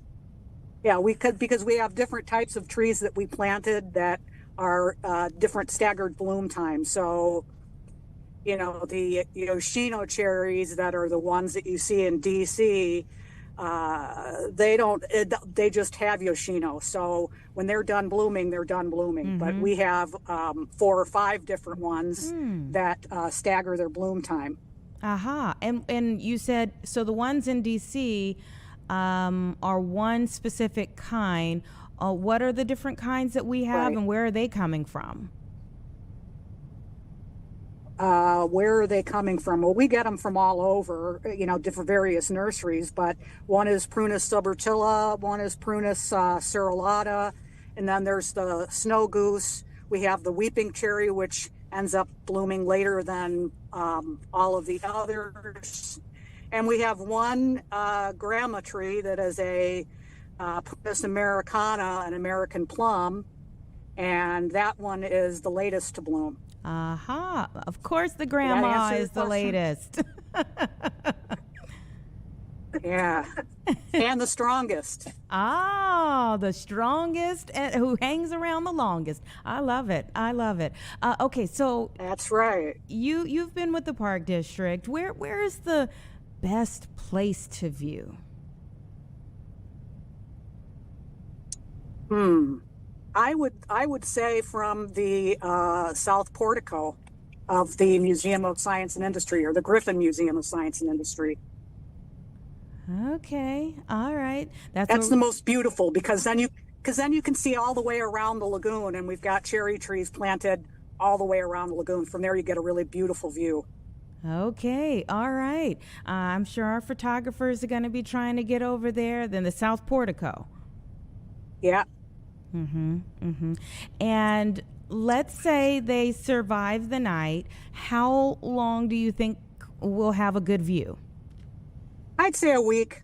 Oh, man. That's still not long. I know, but you never can tell it. You never can predict what nature's going to do. But based on what I'm seeing right now, I think we've got another week to 10 days at the most. 10 days. Okay. All right. Yeah, I was thinking, my original thought was around tax day. Aha. Okay. Well, we totally understand if they want to pack up. We want to pack up too, and and get out of here on tax day as well. So we totally get it. We might need some beautiful things actually to look at on tax day. Maybe there's that perspective. What comes next after the bloom happens and people get their great pictures? Then what? All the beautiful flower petals are on the ground, and little harp-shaped flower petals all over the ground, and they're blowing all over the wind, and then they start to fill in, and then we've got on May 5th there's a Children's Day at the garden called Kodomanohi, and that's when we turn on the waterfall at the garden, so that'd be a nice time to visit. May 5th. Okay. That sounds wonderful for all the kiddos. And then on the 26th of April is Hanami, which is the whole celebration of the cherry blossom or the cherry viewing, and that's from 1 to 3. Okay. All right. April 26th. Yeah, and there'll be some drumming, there'll be some music, there'll be activities. It's and that's all on the west side of the museum. Is it free? It is free. Okay, wonderful. Well, we certainly hope that everyone will come out and enjoy that. What do you love about this time of year? It makes me feel so glad that we're coming out of winter, and that spring just makes me feel just hopeful in general, in life, and uplifted. Hope springs eternal. It sure does. I mean, there's nothing like standing underneath those cherry trees and looking at the blooms and smelling the really subtle almond fragrance and all of the beautiful other things that are budding out too. But there's something special about standing underneath a cherry tree when it's in full bloom. And the blue sky. It's a good time to be alive. Good time to be alive, and hopefully the weather holds up so that we can enjoy it as long as possible. Thank you so much for coming on the show. Go ahead. You're welcome. One thing I just want to add to that is that there's really something beautiful about every stage of the cherry blossom viewing. There's watching the buds swell, there's watching the color, there's watching them open, and then there's watching all the little flower petals floating through the air like little hearts. There's something beautiful about every stage. Oh, we'll have to get out there for sure. Thank you so much for being here on the show. Again, I hope that we're able to take the time, all of us who are listening right now and hearing your words, able to take some time to get out there and enjoy it. Good. You too. You better. I hope so. I hope so. You've given us such a short time frame. I'm like, oh my gosh, what do I have on my schedule? I got to get out there now. But thank you. Yeah. At least we're You're aware. welcome. All right. You take care. You too. Okay. Everyone, it's 3:12, and boy, oh boy, we had quite the lengthy press conference today from President Trump and the CIA director, the Defense Department director, and also General Kane. And they were going over Operation Epic Fury for almost an hour and a half, also talking about that incredible rescue of a service member over the weekend that was shot down in an aircraft. Such tense moments, I really think, for the nation. When all of us heard about these service members that had been shot down, the two that ejected from their aircraft, and then there became this panic, in a sense, for many of us who weren't a part of this mission, this panic, like, oh my goodness, what's going to happen to this remaining service member who didn't make it into friendly territory? Will we find them? Will they be found by someone who has nefarious purposes? And then you heard that the person had been rescued. This colonel had been rescued. We're going to speak with a military expert about the training for these officers and that type of mission that took place to save this man's life over the weekend coming up. Give us 2 minutes and we'll be back.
.316 right now, and I think many of us had anxiety over the weekend after hearing that 2 service members had ejected from these planes that had been hit by Iranian fire, and wondering, especially with one service member that didn't make it into friendly territory, what would come of his life next. And so we're so glad, so relieved to hear that our military capabilities came through and made sure that he was not left behind.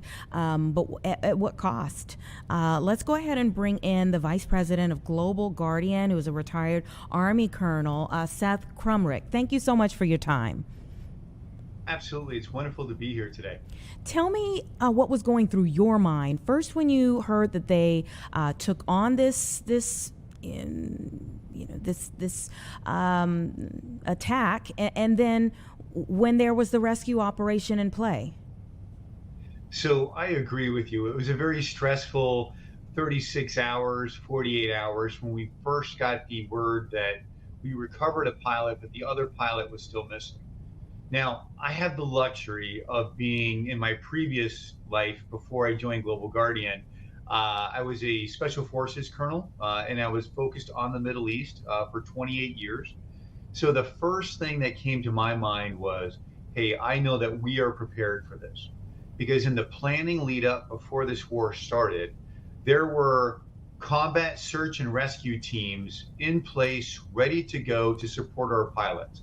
They're always there, and they will go to any lengths to be able to go protect our pilots if they get shot down or they crash somewhere and they need to be recovered.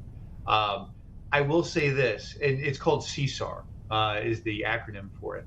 I do believe in my lifetime, this was the most complex combat search and rescue that we've likely ever done. Wow. That was successful, and it was incredible to see it happen. But make no mistake, it started years ago in preparation, from the pilot who got shot down to all of those incredible special operations and military personnel that were in charge and part of that recovery effort. Yeah, my mind was spinning as to what even is the training like to try to preserve your life in a situation like that. I mean, would he have been injured even in just ejecting from the aircraft? Would he have been injured by the time he hit the ground? And then what does the training tell you in terms of trying to protect your life? So there's two different sets of training here. First, we'll talk about the pilot, and then we'll talk about the recovery team. So all pilots, just like with Special Forces Green Berets and Navy SEALs, we all go through what they call SEER training, which is survival, escape, resistance, and evasion training. And it's meant to do what it says in the title, that you're supposed to survive in the most austere conditions. And if you get captured, there is a U.S. code of conduct that you're required to follow while you're in captivity. So, you know, the good news was this pilot was not captured. So they were really focused on that survival piece. Number one, figure out where you are. Number two, figure out what communications network do you have to be able to reach back to that retrieval unit, that combat search and rescue team that's going to come get you. Number three, have that medical training to be able to take care of yourself. We understand this pilot was injured, but this pilot also had to maneuver up 7,000 foot ridge, which is no easy task, and had to hide during the day from any sort of Iranian eyeballs that were looking for him. So this is extremely complex. So the number one piece of advice and learning portion that comes out of SEER is keep your head, keep your cool, don't panic, come up with a plan, move methodically, stick with your plan, and then as you get communication, let your training take over. The pilots are trained for it, the recovery teams are trained for it. We all know what we're going to do. Now, going to the recovery team, the key is having those special operators, those ground maneuver guys that are going to come get you, work seamlessly with all of the aviation community, whether they're the helicopters or the planes bringing you in, or whether it's the interagency, the CIA using special drones to be able to find our downed airman and then keep an eye on him the entire time to make sure he's okay, to then bring the team in. And then it requires the rest of the military to isolate that area. You need to destroy or dissuade any Iranians that are trying to move to that area. So you're blowing up bridges, checkpoints, other enemies that might be coming in. I mean, I rarely say this is like a Hollywood movie, but I suspect this is going to come out to be like a Hollywood movie. Yeah. All of these things have to happen seamlessly, and this takes years and years of investment and practice. It all paid off this week on Easter, which was really an amazing day. It really is, and I'm telling you, I kept checking back, and I think the more time went on, you're just like, oh my goodness. I think worst case scenario would have been if this person had been captured, and there's some video, of this person with the Iranian regime, given our current situation going on right now. And so I wonder, even there was a bounty for his head, $60,000. Absolutely. Yeah. So you've got people who are invested in finding him. They said that he was like in the crevice of a mountain. he was wedged in there to stay off the visual line of any Iranians that are out there. He likely only moved at night. And if you can imagine trying to climb up a very steep ridge, call it like the side of a mountain, in the middle of the night while you're injured, and the reason you have to do it at night is because doing it during the daytime is too risky. Someone will see you up there. So this pilot really, I think we're going to get the full story in the days, weeks, months, and years ahead, really did something special. That pilot followed their training to a T, believed in the team, and the team was ready to come get them. And I'm like you, I was checking it as well, just that pit in my stomach going, oh gosh, we've got to get him. And even in my heart, where I knew how much had gone into this and how many people were looking for him, still, I'm with you. There was a worst case scenario where he was dead or he was going to be used as some sort of propaganda. And we've seen it before, like in Mogadishu. And it's not good. It is not pleasant. And the country does not need to be put through that, especially with which is likely to come in the next 24 to 48 hours as things escalate in Iran. Yeah, let's talk a little bit about that because, you really did not hear from anyone in the administration until he was found. And I wonder if that's why the deadline was even pushed back from where it initially was for Iran to come on board to make sure that this person was found first, this colonel was found first, hopefully alive, before there was any more warfare. It's an interesting thing when you think about sort of the fog of war. There's also the fog of negotiations. I sat and watched the press conference an hour or so ago. And if, the way the president had laid it out is that, hey, the Iranians had asked for 7 days, we gave them 10 days. It ran out to technically today, but I gave them an 11th day to tomorrow. Okay, that's let's say those are all just facts or what we know, right? Here is what my number one concern is. I think that Iran does not understand how serious President Trump is on absolutely devastating and destroying their infrastructure tomorrow night. I think he has called his shot. He has put his marker down. He has called their bluff, and they need to negotiate. Otherwise, really horrible things are going to happen for the Iranian people. Because if you remember last year, Iran's infrastructure was already failing. During last summer, which was brutal, and I think anyone who's lived through a hot Chicago or Florida summer can appreciate this, it was 96 to 100 degrees. They had 12 to 18-hour brownouts because the power kept failing in all of the cities, not just Tehran. They had a historic drought where they almost ran out of water as a country. That's never happened in our, frankly, modern history. That was last year before the war started. That was 15,000 missile strikes ago. So it's not any better now. If the U.S. and Israel goes in tomorrow night and destroys all the rest of the 500 power plants and water desalination plants, there are 93 million people that are going to be out of power, likely out of water coming up soon. And there is a brutal summer 6 weeks away that's coming. There is going to be a humanitarian disaster that's extremely concerning. And then I would add to it, Global Guardian, we have clients all over the world, corporate family clients. Many of mine are Chicago-based, as a matter of fact, that operate in the Gulf. And I'm concerned because if we destroy all that power infrastructure, Iran is going to unload on UAE, Saudi Arabia, Kuwait, Bahrain. So I've been working with all of my Global Guardian clients there on intelligence, providing security, and really having more evacuation routes ready. We moved 4,200 clients. We evacuated them out of the country in the first 10 days before the first U.S. State Department plane showed up. We're getting ready to do a whole nother wave if the U.S. goes in tomorrow night in Israel and destroys all of that power infrastructure. But that's the short term. The long-term problem of what's going to be left in Iran is going to be a regional and frankly a world problem. And I'll tell you, I don't see a Marshall Plan to put Iran back together again. I don't see the Powell Doctrine of you broke it, you bought it. I don't know how this ends, but it really concerns me greatly because it's not going to be contained in Iran. We're going to feel it all over the world if it happens. And I guess, there's that question of, all right, this kind of started as well, we got several different versions of exactly why this was happening. But one of the things that came up was essentially like a humanitarian mission, that people had been murdered in the streets, and for, okay, we've gone in, we've taken out this regime, you take back your country. But like, if we're taking out all of this infrastructure, is that hurting the new regime, or is that hurting the people who are there?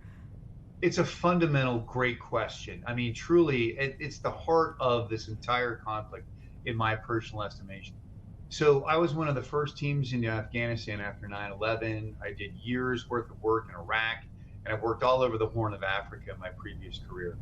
I can tell you exactly what peace looks like, because I've seen failure 1,000 times. Peace is really simple. At the local neighborhood or city level, you have working social services. You've got water, you've got food, someone's picking up the garbage, you're educating kids, there's healthcare. And what you notice, I never mentioned what sort of government it is. If it's capitalistic, if it's democracy, if it's socialism, if it's communism, that somewhat doesn't matter. As long as you've got those base social services, you'll have peace. If we go in and destroy that infrastructure there will never be peace. And that goes right to the heart of the issue here. Are the Iranian people who are truly stuck in the worst situation? I think between the Palestinian people and the Iranian population, it's a race to see who's really in a worse situation. I think it's going to be really difficult, because if we do knock out all that infrastructure, they're caught in the middle again. They're going to be the bill payer. The question goes right to what you asked them. Well, what comes next? Does that become the impetus for them to then remove the regime and then take over? And if so, what does it look like next? And then who is going to put all those power plants back together? President Trump talked about it today, how expensive they're going to be to fix. And then who's going to pick up the bill for it? I don't think the American taxpayers want to. The Gulf states definitely won't, because they've been attacked for the last 5 weeks. They're in no mood to cut a check to Iran. China and Russia definitely aren't going to show up.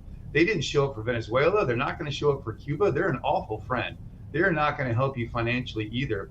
Iran has no friends, and there's no plan that I see out there. I truly feel awful for the Iranian people, because they are caught in the middle. And even if they do overthrow the government, the reality is, if you do it after all that infrastructure is gone, you're inheriting something that has truly been devastated. And it's not a place that you can really raise families or have some sort of peace. Yeah. And from a regional perspective, you mentioned the Gulf states there. The response to President Trump's ultimatums here, from at least those in the Iranian regime who have been openly speaking out, are saying, if you do this, we're taking everybody on in the Gulf states.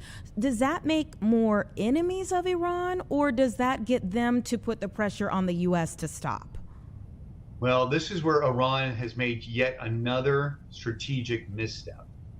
So Iran has been firing on all of these Gulf state civilian targets with the hope that somehow that will pressure those Gulf states, which are close allies to the U.S., to get them to get U.S. and Israel to stop bombing. But in reality, what's happened is it's angered all of the senior leaders in the Gulf. The senior leaders in the Gulf early on were like, hey, we want to be neutral on this. Right now, they are all of the leaders like MBS in Saudi Arabia, MBZ in UAE, they're standing in the Oval Office, figuratively speaking, telling President Trump, finish the job. And to be clear, what finishing the job is, a regime who is no longer in power in Iran, that doesn't have offensive capability to reach out and strike their Gulf neighbors, definitely doesn't have nuclear capacity. And I'm in a complete agreement that you cannot let Iran have nuclear weapons. So you basically took all of these somewhat neutral Gulf countries, you've had problems with them in the past, but they started neutral, and you turn them into enemies yourself. And the reality is UAE has a fantastic military. It does. I mean, the best money you can buy. They brought in all the best advisors. They've got the best equipment. They haven't even entered the war yet. I find it laughable when Iran talks about, well, we're going to make people pay extortion to come through the Straits of Hormuz. I'm like, you might want to talk to UAE about that, because they're going to clear you out of the Gulf in about 72 hours. They just haven't entered yet. probably because the U.S. has asked them not to. Same thing with Saudi Arabia. You know, Iran has greatly overstated their position here. And I think that's really important to note. Those Gulf states, it's one of the triggers that I'm watching closely. If they enter the fight, then this is going to escalate to a place that's going to be hard to pull back. And here's the why. The second worst thing that the Gulf states want is that regime to still be in power. Even if it's really weak, they don't want it. But the thing they definitely don't want is a complete failed state right across the Straits of Hormuz from them. That's the thing they fear the most, having another Yemen on their hands with a bunch of warlords running around like Mad Max Fury Road with missiles and other things that could attack ships coming through the Gulf. That's the last thing that they want. So they're having to look at this very complex problem and tell the president, you've got to finish this. And the last thing I'll say is, if UAE really wanted to, they could shut down the Iranian economy today. All Iranian global economy runs through UAE. It's their gateway to the global economy. If UAE decided to today, they could basically arrest and shut down every Iranian front company that's in their country. They would feel the financial pain, but they could shut it down and Iran would be completely cut off from the rest of the world and they would begin to wither in real time. They haven't done it yet. There are many more levers left to pull that could change Iran's behavior, but Iran only has one goal: survive. If I can just survive this beating, if I can just ball up in the corner of this boxing ring and take everything that's thrown at me and still have myself in charge when this is over, then I win. And that's where we are. But the problem is they keep making missteps. And I think they're making a misstep if they don't sign a peace deal in the next, 26 hours. No, I totally agree that it seems like their mission is just to survive, that they do equate that with winning. Just last question, and I will let you go. But you mentioned maybe them overstating their mission. To circle back to where we began on this with our aircraft taking on, firepower over the weekend or towards the end of last week, are we underestimating Iran? It's a great question, right? You're always in this spectrum. So after 28 years of having to personally fight against Iran, they've tried to kill me, so I have no love for the regime. But I would never underestimate the regime, ever. No one's done more with less than Iran. In their 47 years, with the little resources they had, they built these proxy armies across the region to make themselves much more powerful than they should be. They've always been very savvy, and you never wanted to underestimate them. But I have a working theory, and this is how it goes. General Soleimani, who was killed during the previous Trump administration by the U.S., he was literally the golden linchpin of the strategic decision-making of Iran. Everything prior to his death was nuanced. It was, frankly, amazingly executed to get as much as you possibly could from the region and from the U.S. without overstepping that red line and becoming a problem. And he was a huge thorn in our side in Afghanistan, a huge thorn in our side in Iraq, and a lot of other places out there. Soleimani was it. When he was taken off the battlefield and he was killed with a ton of American blood on his hands, the Iranian regime started making one strategic misstep after another. So while I always said never underestimate Iran, they can hang on longer than anybody you've ever seen. After Soleimani, the problem is that's when the bad decisions started happening. That's when they decided to do October 7th, which was just, they did not think deep enough into the future of what was going to happen. They did not understand the fifth and sixth order effects of what this would do. They did not realize they were going to lose Syria as an ally. They were going to lose Hamas outright. The Hezbollah has been completely crushed, and the Houthis, frankly, haven't done a whole heck of anything during this because they're hedging their bets right now. They sent 2 missiles, and that was just a strategic message. So while I used to be the biggest advocate of never underestimate Iran, I think Iran doesn't have any sort of real clue of where they sit right now in the negotiations, and they keep underestimating President Trump. And I have a really horrible feeling that they are not going to get this peace deal done. And what's going to happen next is there will be a huge strike on Iranian infrastructure, and the Iranian people are going to pay a price that will be multi-generational. The region will become unstable for at least the rest of my life, and the ramifications could be global. And it could all be avoided if they can get some sort of deal done. But the reality is, I don't feel optimistic at this point. I hope somebody proves me wrong. But right now, as it stands, I have all of my clients in the Middle East with a blowout bag, meaning they've got their passports, their money. We've got everything that we need to know to get them evacuated on hand right now, ready to go. Because if we start bombing all those sites tomorrow night, we're going to be doing a whole lot of work this week to get all the rest of my folks out of harm's way. And we're prepared with Global Guardian to take care of our clients. But I suspect things are going to get really bad here soon, unless there's some sort of last minute miracle. Yeah. Okay. Well, we're all waiting to see what happens and hoping that peace comes sometime soon. Colonel Crumrich, thank you so much, first and foremost, for your service to the nation and also for your time today. We appreciate it. My pleasure. Thank you. Take care. 3:38, everyone. Give us 2 minutes. We're going to bring in our chief meteorologist to talk about the weather.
.41. Chief Meteorologist Emily Walls here, and it's been a beautiful day out there. A little chilly, though. A little chilly, a little windy, but you know, if you think back to last week, this is fine, right? Last week we had showers, thunderstorms, and actually I pulled up a map shortly before I came up here just to see how much rain did we actually get last week, and most areas came in between 2.5 and about 6 inches of rainfall between all of those rounds of showers and thunderstorms. So any dry day at this point that we're getting is a good thing. Now, I have some not so great news. Like dry? Snowflakes are kind of dry, so we can start with that. So tonight we're going to be cold. We're looking at low temperatures that are going to be in the mid to upper 20s, and there is a chance that we could be seeing just a couple snow showers, a couple snow flurries. But here's what I'll say: no accumulation, so that's wonderful. We should not be waking up tomorrow morning and seeing white on the ground. So I think we're okay there. What time will the snow begin? It's going to be just very scattered in nature, and it's going to be late tonight around like midnight or so through about 4 a.m. After that, it's basically done. So we may not even see it Yeah, at all. go to sleep from midnight to 4, and then you won't have to be sad about it. Okay. And then tomorrow's going to be our cold day of the week. So we're only topping out right around the low 40s. A couple spots only making it into the upper 30s. I think that's where we're going to be stuck at in Chicago. It's still going to be windy, so those wind chill temps are going to be in the 20s tomorrow. But by Wednesday, spring is kind of sorting it out and taking back over again. So Wednesday looks pretty good. We're going to be partly sunny. We do have a chance for showers and thunderstorms Wednesday night, and then that's going to linger into Thursday. And then really Thursday, Friday, and then again on Sunday and Monday. At any point during those days, we could be seeing scattered showers and thunderstorms around. I'm not overly concerned about severe thunderstorms this week, so that's kind of a sigh of relief after the week that we had last week and this past weekend. But temperatures still, we're all over the place. We're going from upper 30s tomorrow into the 70s by Sunday and Monday. So I was looking at that, like, oh my goodness. We're just going to keep it rolling, but at least we're looking at a pretty decent weekend. Yeah, and I go back to your comments of more warm days than cold days. At least that's the consistent thing. We're still getting those cold snaps, but usually it's for a day, maybe two, and then we see a nice stretch of 4 or 5 warm or at least seasonable days. And average for this time of the year now stands at 55. Okay. So, most of that 7-day actually looks pretty decent. Odd, and maybe it's not a thing. Mondays you could always have just weird perception on things, but it definitely seemed when I woke up this morning all of a sudden brighter, and I'm like, I don't feel like it was this bright outside last week. I mean, well, every single day we're gaining almost 3 minutes of daylight. Yeah. So if you haven't paid attention or if you've slept in for a few days, it makes a big difference. Yeah. We're easily from, Friday to today, a lot of us, we've added a few minutes of daylight to the beginning of the day. So if you were sleeping in over the weekend, you didn't have a consistent routine, when you're getting back into the swing of things. I was so confused. I was like, Yeah. wait, did I set the wrong alarm? It's like, am I late? That kind of thing. That's a bad feeling, but the daylight's a good feeling. Yeah. It is once you figure out what's going on. Right. Thank you so much for coming You're up. We welcome. appreciate it. We will see you on the 4 o'clock news in just 15 minutes, everybody. Give us 2 minutes and we'll be right back with our next conversation.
ChicagoLIVE. Welcome back, everyone. It's 3:47 right now, and Fellowship Chicago has a new album out, just released. It's called The Flow. We're going to get into the history of music coming out of this one church here in Chicago. I've got the senior pastor, Pastor Reginald Wayne Sharp Jr., joining me now. Thank you so much for your time.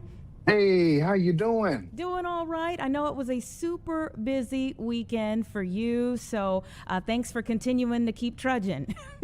No, listen, it's all love. I'm thankful that you're having us on. It's an exciting time, Easter and coming out of Holy Week, and yet Fellowship is still adding some music for the world to enjoy. So it's a great time for us. Yeah. Tell us about The Flow. What is the overall message that you want people to get from this new album? Well, I think that there's so much going on in the world, tension, stress, people are moving, working, trying to make their ends meet. And hopefully through this album, people find a good flow, good energy, a good vibe, a time to connect with God, a time to reconnect with themselves. And every Sunday, we're big on how the service will flow.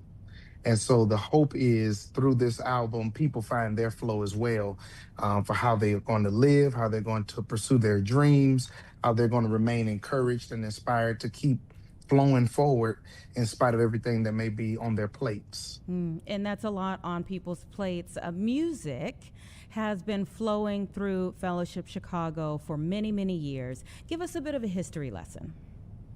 Well, thank you. Reverend Clay Evans, Dr. Lou Della Evans Reed, they were siblings, and they founded the church in 1950, and countless albums have pumped through Fellowship Chicago's atmosphere. The world has been impacted by Fellowship Chicago through Reverend Clay Evans. Songs like I've Got a Testimony, songs like There's Room at the Cross for You. And I could go on and on about the songs that Fellowship has added into the musical sphere of the gospel industry, but also the world at large, even some crossover songs. And then here comes Pastor Charles Jenkins in 2000 through 2019 when he was pastor. And of course, beloved songs like This Means War and Our God is Awesome, and the list goes on and on and on. And so to carry on this legacy is special for me because Fellowship is not just a church that gathers on Sunday and hears good preaching, but Fellowship is a church where you come through the doors and you're like, hey, that choir is up there singing. That music sounds good. So before the word is declared, people are inspired just by the singing and the music ministry. So it was special for me because it was more so like a baton was being passed to the next generation. And this album, The Flow, is really intergenerational, and it's intentionally intergenerational. So grandma can get in, your mom and your dad will like some of these songs, and then some of our teenagers and younger people can get with it as well. So it's something for everybody on The Flow. Why is that so important? Music can bring us together. It can also be a big divide. Every generation feels they have the best music. Well, I think that it's important that just like the word of God says, that God is faithful through generations. Why can't we have a ministry that intentionally ministers to all generations? So I'm proud. Let me tell you what I'm most proud about as pastor of Fellowship. I'm proud that right now we still have nonagenarians, people in their 90s, excited to get to church. And then we have teenagers and children excited to get to church. I'm 35. So the fact that grandmothers and octogenarians and septuagenarians and even those who are millennials and Gen Z now are all able to come and be like, hey, before we leave, we're getting something that feeds our souls. And I feel like that is what it ought to be. That's the best of what it means to be a part of the body of Christ, is that we're all in this together. And so I'm glad that this album touches all generations, and I pray it's a blessing to the people. The lead single, I Count Everything as Joy. That concept of joy can be difficult for people. I mean, obviously, what we do in the news, there are a lot of very challenging things to joy on a regular basis, on a daily basis. So how do you encourage people to count everything as joy? It's a journey.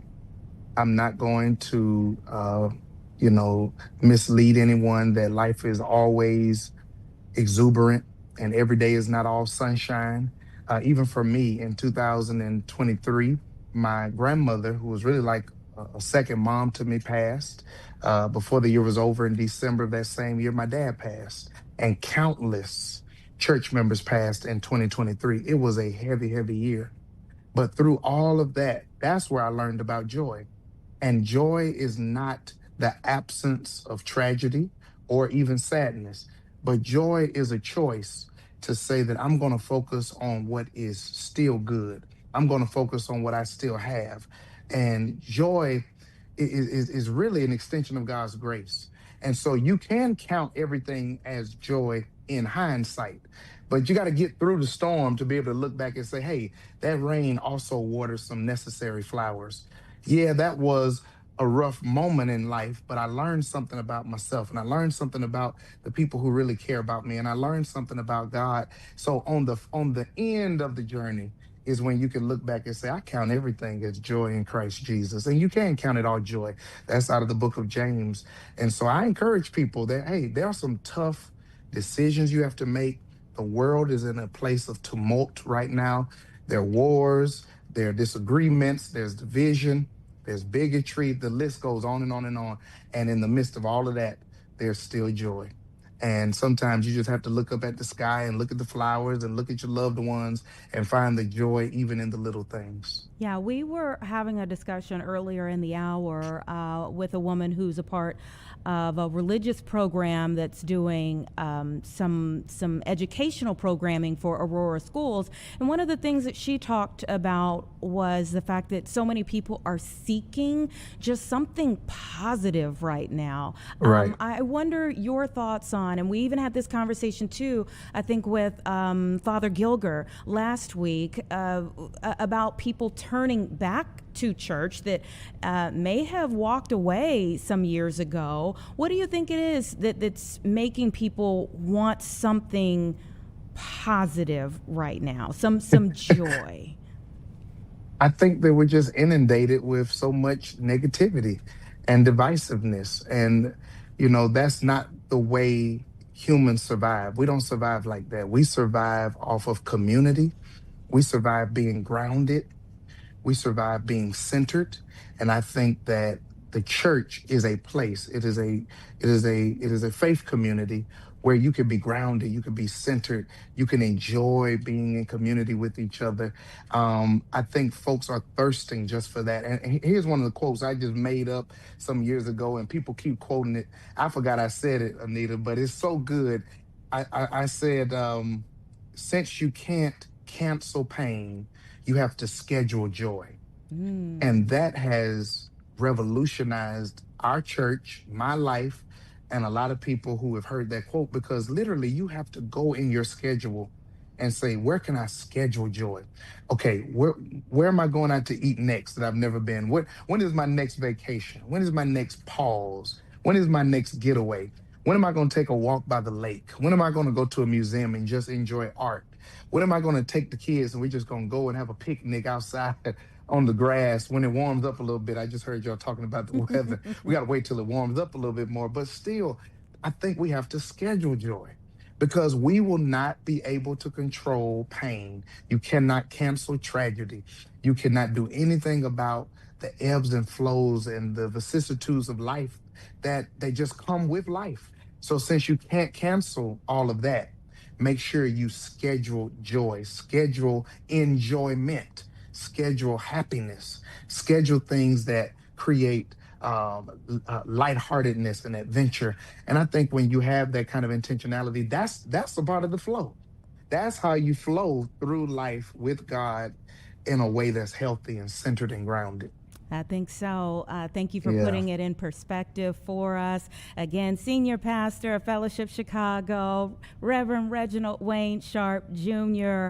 And The Flow is on all major streaming platforms right now. Absolutely. Go check it out. Be blessed. Thank you so much for being here on the show. We appreciate you joining us here on Chicago Live today. Thank you. Always. Take care. All right. You take care as well. I think that's a wonderful note for us to leave things on today. Scheduling joy. We cannot do, can't eliminate the things that cause pain in the world. We can't eliminate all of it. We've talked a lot about a lot of heavy things today, whether it be the disturbing images that were found at Lake Zurich High School, or whether it's the war in Iran. I mean, there's a list of things that cause us to experience pain or to really have challenging emotions, but scheduling joy. I love that thought. Even just a couple of weeks ago, I went on a very quick trip, and I said the very next weekend, like, okay, now we need to schedule time to get away. I think that is important. That we all keep focused on finding some positive things, whatever brings you joy, the positive things in your life, that we make sure that those are a part of our lives on a regular basis, giving us something to look forward to. Thank you so much for joining us here today for another day of Chicago Live. We will be right back here for another full day, 1 p.m. to 4 p.m.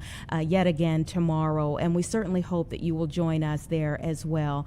We're going to send you over to First. It's a really good joke. Smart. I blame it on the writers, personally. Dude, now we're never going to get invited on anything.